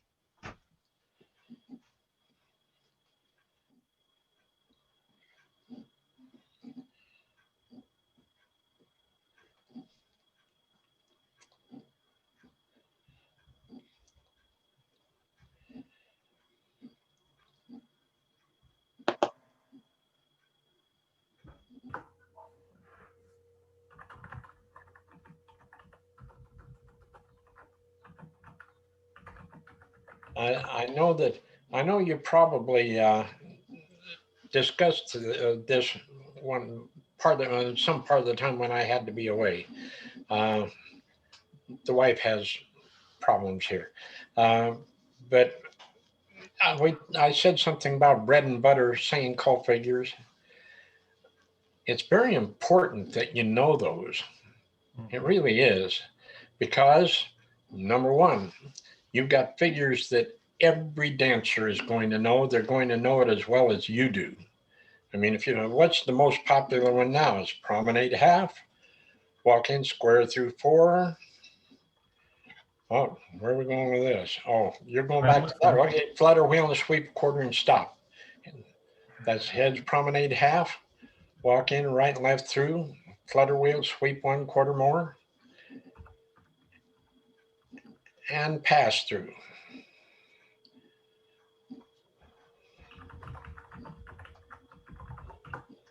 Zero box. Now you've got so many different things you can do by knowing that much of it and saying, okay, that's going to take up this whole first part of the singing call. What can you do? Well, you can touch a quarter and scoot back as many times as you want. You can step to a wave, swing through, spin the top, slide through. You can step to a wave, swing through, boys run, Ferris wheel, centers pass through. You can anything from the zero box that'll get you back to the corner to swing. Absolutely. And it's just the bread and butter of what we do for your average everyday dancer. And you've got a handful of figures that fall into that category. Now, you've only got 2 choices of who you're going to swing as far as a progression. You're either going to do a corner progression or a right-hand lady progression. Now, how many times do you actually do a right-hand lady progression these days? Not Almost never. If you do it 1 a night, I'd be very surprised, at least in our area. So the different ways that you can get to that corner situation, the more ways you can get there in a simple manner way that the dancers can be sure they're going to manage it. You can get your variety after you get there. But learn those bread and butter figures. They're very important. There's a comment that's come up, Yolanda. The group that you're calling for, have they done circulates? Yes, they have. Okay, because Eric put this one, if you're looking at progression,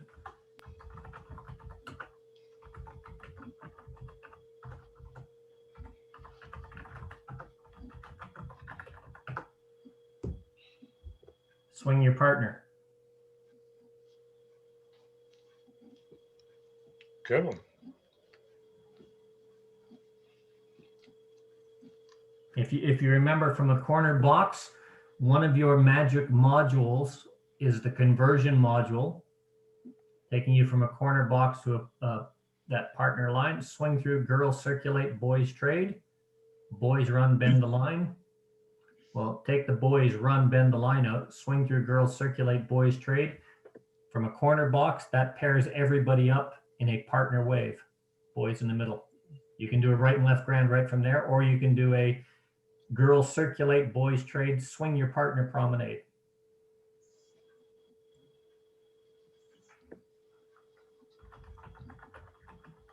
And doing that whole figure with what you've got, you're at 42. Bang, your promenade home's going to take you. The girl's just going to turn around after walking forward, and you walk right into that promenade. You don't even have to do a swing. With the concurrent activity on that, you're sitting at about 60 beats of music of a 64 beat phrase, which gives them lots of time. It gives you lots of time for the dancers to react. So there's 3 really good options for you to finish that singing call. Jeff, are you waving or you have something to say? Yeah, no, just an alternative. From the corner box, you want to put them in there. Yep.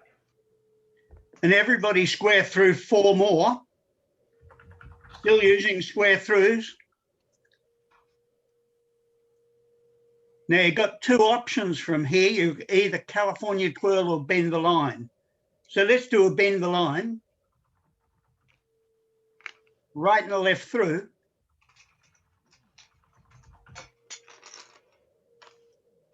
Star through. There you can either swing or do an alley man left.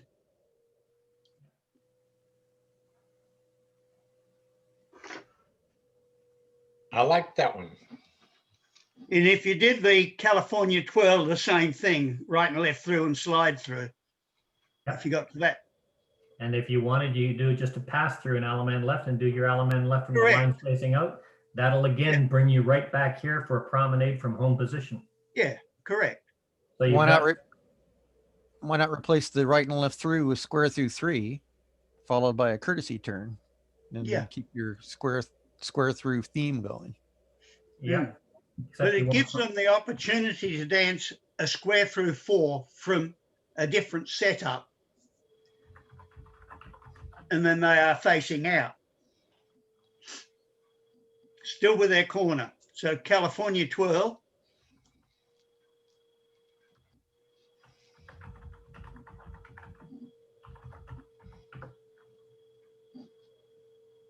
Right and left through.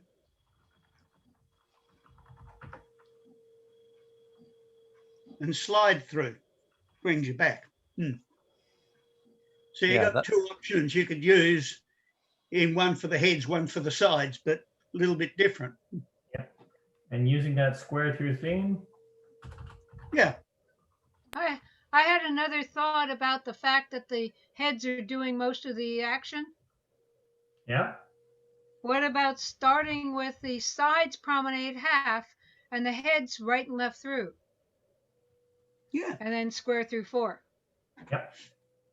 That would involve the sides at the beginning, then the heads would get the majority of the work, and then you do the swing through and the girls circulate, boys trade. It would actually put you not at home for the promenade. You'd have less of a promenade. A half promenade. Yeah, approximately. And it's easy. And if you like, I'll put that one up here in just a second, Betsy. Sure. But if you were just playing with that square through 3, that's a well-known singing call. Storms Never Last. I think it's one of Tom Miller's that did that. Hang on, is somebody trying to come in there? Yeah, that's a second. Participants. Yeah, I got Karen in the waiting room. Sorry, I didn't have the waiting room visible, so I couldn't see it. But if you are doing something like that, a theme such as the square through theme, you can take that all the way around. You know, and you can add a do-si-do after the square through, bend the line of forward and back if you want to fill time or drop things to get into your movements. So Betsy, you said I said sides promenade half. or sides, and then Yeah, side. Go ahead. Sides right and left through, and then flutter wheel.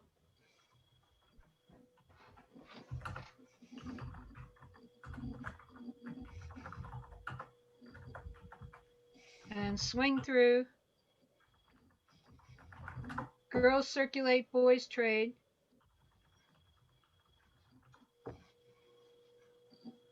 Yep. And then swing your partner. You swing from there is with your partner. Add 4 beats to the swing and you've got a 12-beat promenade and 16 beats of a tagline.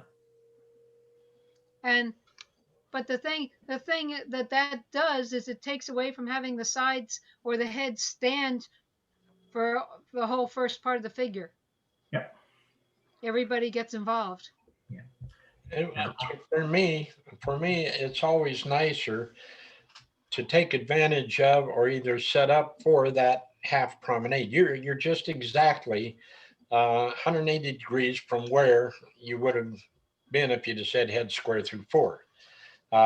Combinations, and it's always about modulation or modules or combinations of calls with that specific purpose. So if you did that heads promenade, half, sides, right and left through, square through 4 or whatever, you've got the square turn around. To take advantage of that, it's easy enough to say do so do to away, end circulate, center circulate, all 8 circulate, makes a nice combination, and it gets them right back over where they started.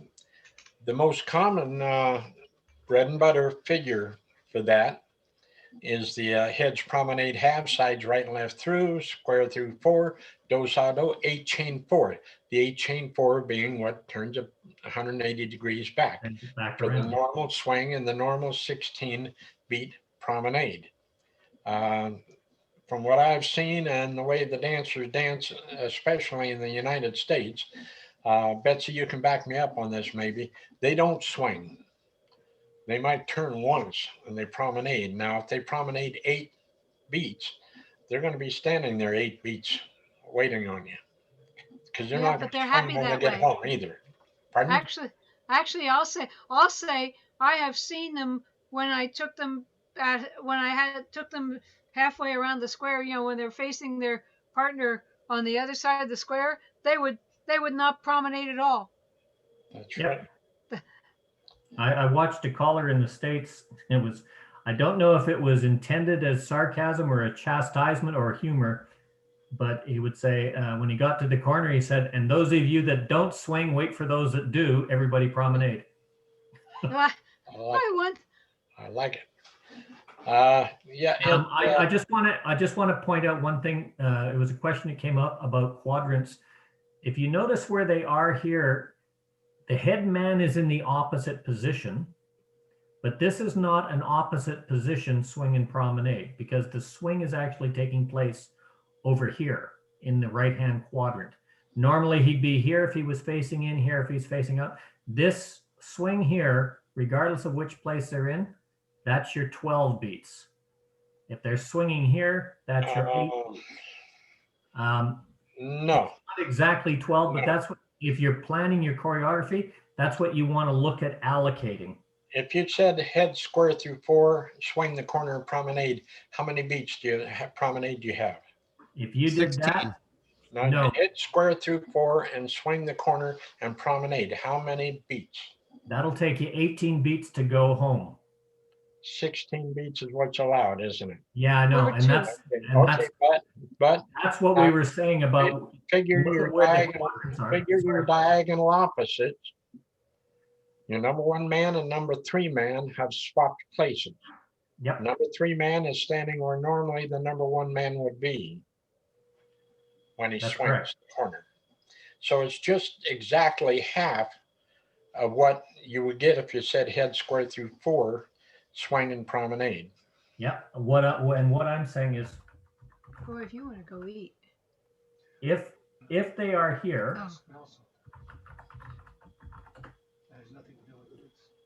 just as an example, let's just say this is a boy-girl combination. So the heads are at home or they're exactly opposite. That's 8 beats, or if they're at home, that's 16 beats from there. When they do a swing, they actually finish here. There's an extra 2 beats. And that's what I'm saying. If they're on this side, work your choreography. Instead of being 48 beats, work it to 42. If it's on this side, or if it's here, and they do their swing and they finish their swing on 48 beats. If they're here, give them a little bit of extra. You want to finish because it's a little bit shorter promenade. That's just things that you can learn as you go for the comfort of your dancers. I know that you can make adjustments, but speaking as someone who produced singing calls with choreography for almost 4 decades, uh, a full promenade is 16 beats, half promenade is 8 beats. Right and left grand is how many? It's 8 beats. So right and left grand and promenade home, or weave the ring and promenade home, 16 beats. That's the way that it calculates out mechanically speaking. Now, dancers, they'll do all kinds of things out there. But diagonal opposites is still in play. Whatever you do from a static square that gets you to that first corner, head square through 4, whatever you do there is going to be twice what it happens from the other side. Yeah. Does that make sense? Yes. Whatever it is, it's going to be just twice. Yeah. All I can add on is if you are, pay attention to where you end up, because that's really, really important, especially if you're using someone else's choreography, and allow time. Don't count the swing as part of your, or sorry, don't count swing and promenade as 16 beats. Swing is 4 beats. So work your choreography so that swing and promenade is not 16 beats. Swing and promenade is 20 beats of music. So work your choreography to allow for that is essentially what I'm getting out. Yeah. I'm sure that what you're saying is going to work. Yeah. Betsy, from a full promenade from home takes how long? I believe it's 16 beats. That's what's allocated. Then half of that is going to be the 8 beats. Yes. Your singing calls are 64 beats long. I'll tell you, quite honestly, I don't sit down and calculate anymore. I haven't done that in many, many years, which I probably get a whole bunch of them wrong. But for some reason, when I get up to call them, they seem to work out pretty good. That's experience, Daryl. You develop that feel. I know how long it's going to take them to do the things. Now, I also remember over 50 years ago when we danced, the caller would say swing. We didn't just spin around once. We swung and we swung and we swung. Oh, yeah. And then we did an Allemande left and weaved the ring. When we met our partner, we swung and we swung and we swung. Then we promenaded home and we swung and we swung and we swung. I mean, that's just the way the dance was. And of course, the progression of choreography has eliminated a whole bunch of that. It's become more about how many different ways you can do these movements than it does about just the actual swinging and the promenading and the laughing, giggling. It's gotten a lot more complex. That's why they're not doing their right and left grands or their weave the ring or their swings and their promenades. They're more into the choreography than they are the dance. The other influencing factor is the age of the dancers. Some of them physically can't swing anymore. Some of them have never been taught right. That's true. I ran into a man when I was dancing someplace not at home, and the caller said swing, and he took me by the hand and he turned me under and he pulled me across his body and then into the promenade. And I said, "What happened to my swing?" Because he made me go like 360 plus another 180 unsupported rather than putting his arm behind my back and turning with me. Yeah, crazy. I remember when the dancers, I had a dancer ask me, why is it back in the old days you used to dance a tempo of 130 beats per minute, and now they do 126, 128 is fast. Well, back then 132 beats per minute were fast, and we danced pretty much at 130. but we didn't do the stuff we do these days. It's Yeah, changed that much. it's an interesting Yeah, there was- comment. Because one of the comments that came out from a lot of younger dancers, somebody in a side discussion was saying they do a lot of younger dancers, and they say, "Oh, we thought it was be faster than this. This is for old folks." That could And be. unfortunately, that's what happens when I get too old to dance. I'll start square dancing. Is a comment that I really, really hate hearing, but I hear it from a lot of younger people. And then the last one was when I get too old to line dance, I'll start square dancing so I can slow it down. And yet, what's interesting is that I go contra dancing, which is Yeah. very physical. It's more like the old time stuff in that there's not a lot of, flip flop, quick choreography. The swings, a short swing is 8 beats. A balance and swing is 16 beats. And the tempo is about 118. Yeah. And Clark Baker has presented contras at the Color Lab convention, and people say how physical it is, and yet then he has us count the tempo, and it's like 118. It's less than what we dance at in squares. Yeah, your average contra is 118 to 124. 124 is a fast contra. Oh yeah.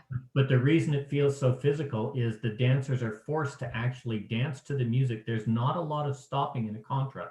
Everything's on usually a 4, an 8, or a 16 beat phrasing that you have to actually gear your dancing to meet that exact phrasing. And that actually takes a lot of practice and a lot of time, which makes it physical. You don't have head square through and you get there in 6 beats of music and then you stop and you wait. Or swing and promenade, we're not going to swing, we're going to promenade as short as we can and then stand and wait 8 bits. Contra dancing, you are constantly moving for all usually about 8 to 10 minutes of that contra dance. And you should be in squares.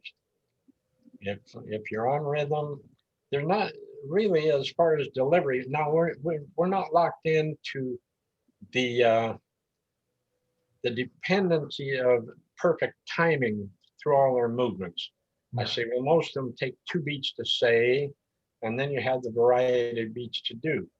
But when ours sounds the best is when it's being delivered on the number 1 beat. So the dancers given 4 beats before they have to start the movement.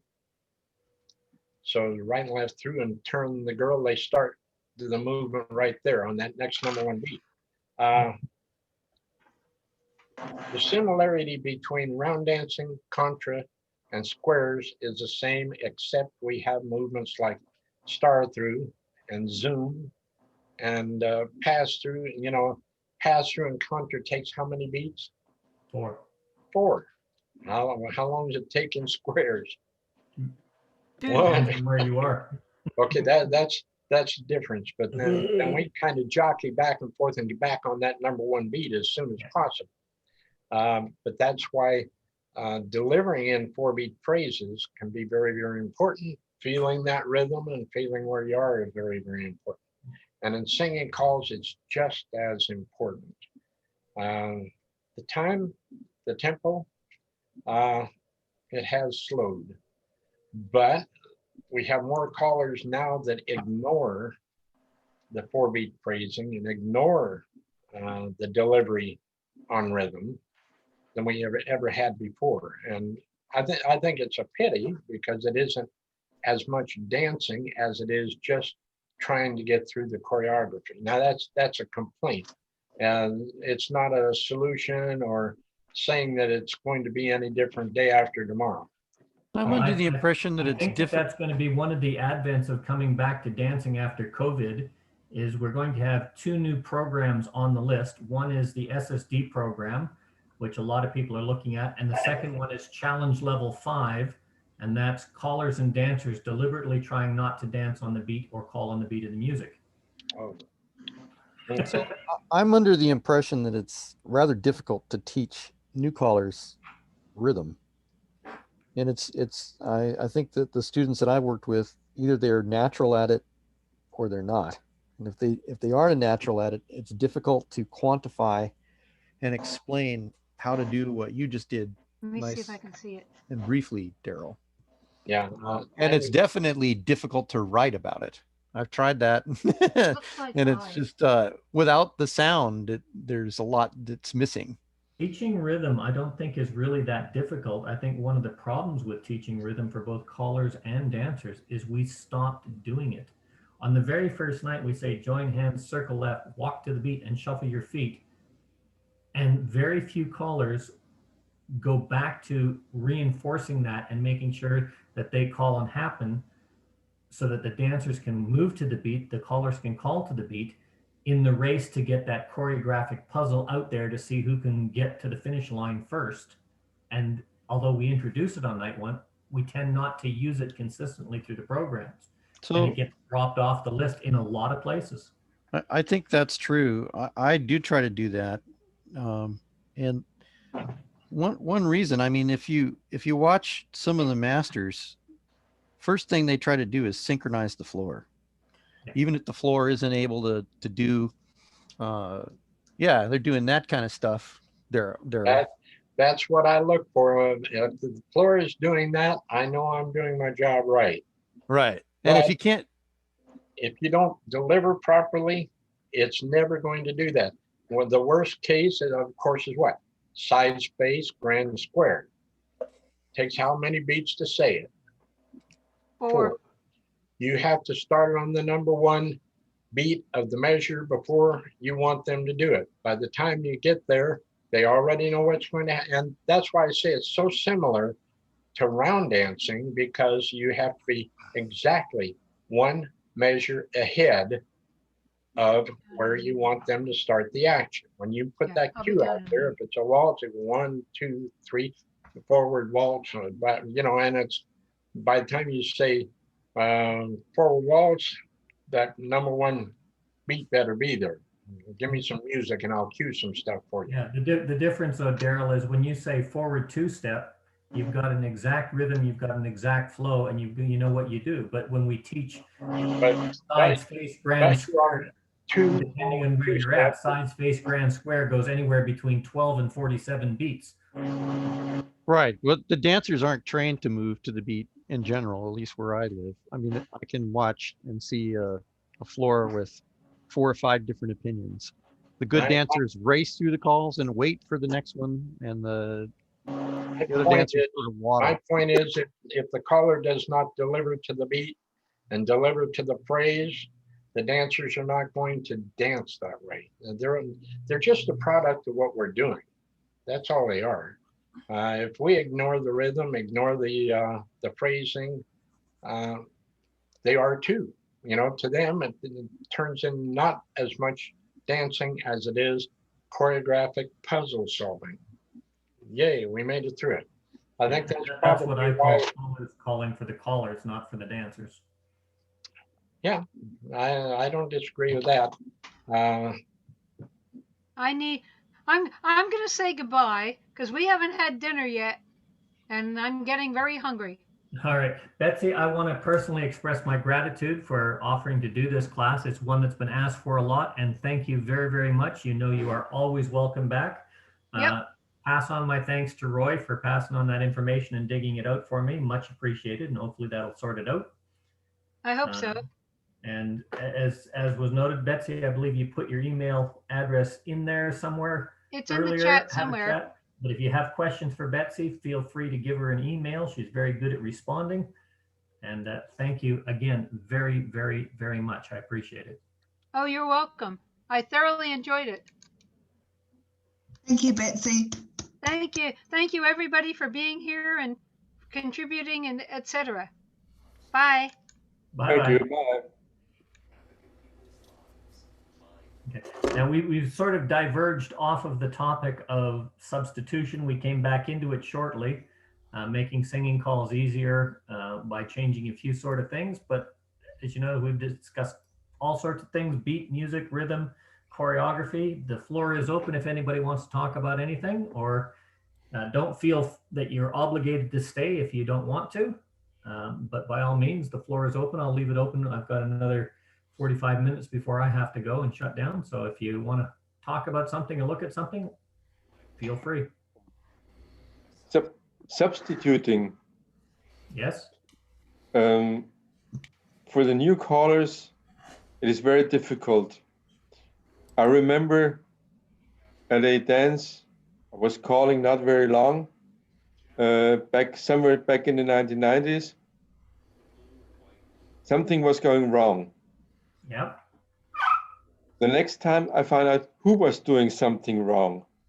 The third iteration, I found out which call was going wrong.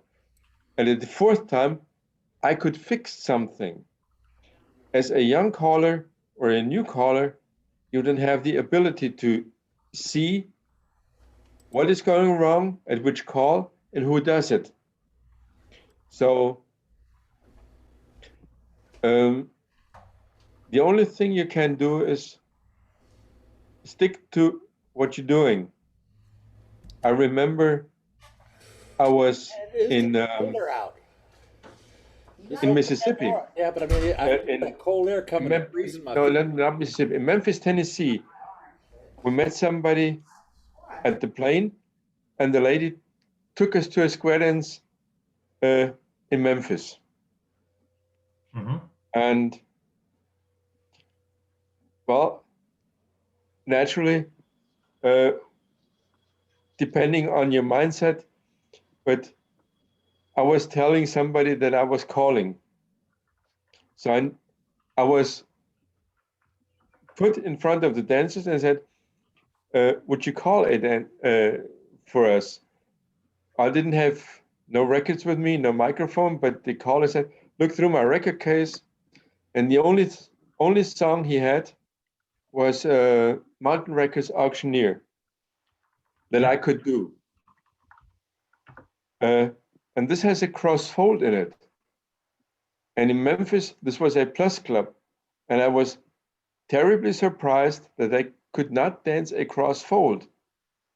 And I could not substitute a cross-fold by anything else because I didn't have the means to do it. I wasn't advanced enough. So the only thing I could do is stick to the call and see that nobody got the corner to swing. They swung somebody and they fumbled in the promenade to get back home because the boys did not cross-fold. Just stick to it. If something is going wrong, something is going wrong. If you don't have anything to replace it, don't care. That's not an uncommon situation that happens. I believe you're using the Merv Lindner Blue Star version of that one? Yep. Okay, so that cross fold is from a standard right-hand ocean wave voice cross fold. If you were calling to a plus group, you could have called recycle and they would have been able to do it. No, it was a swing through boys cross fold. Yeah.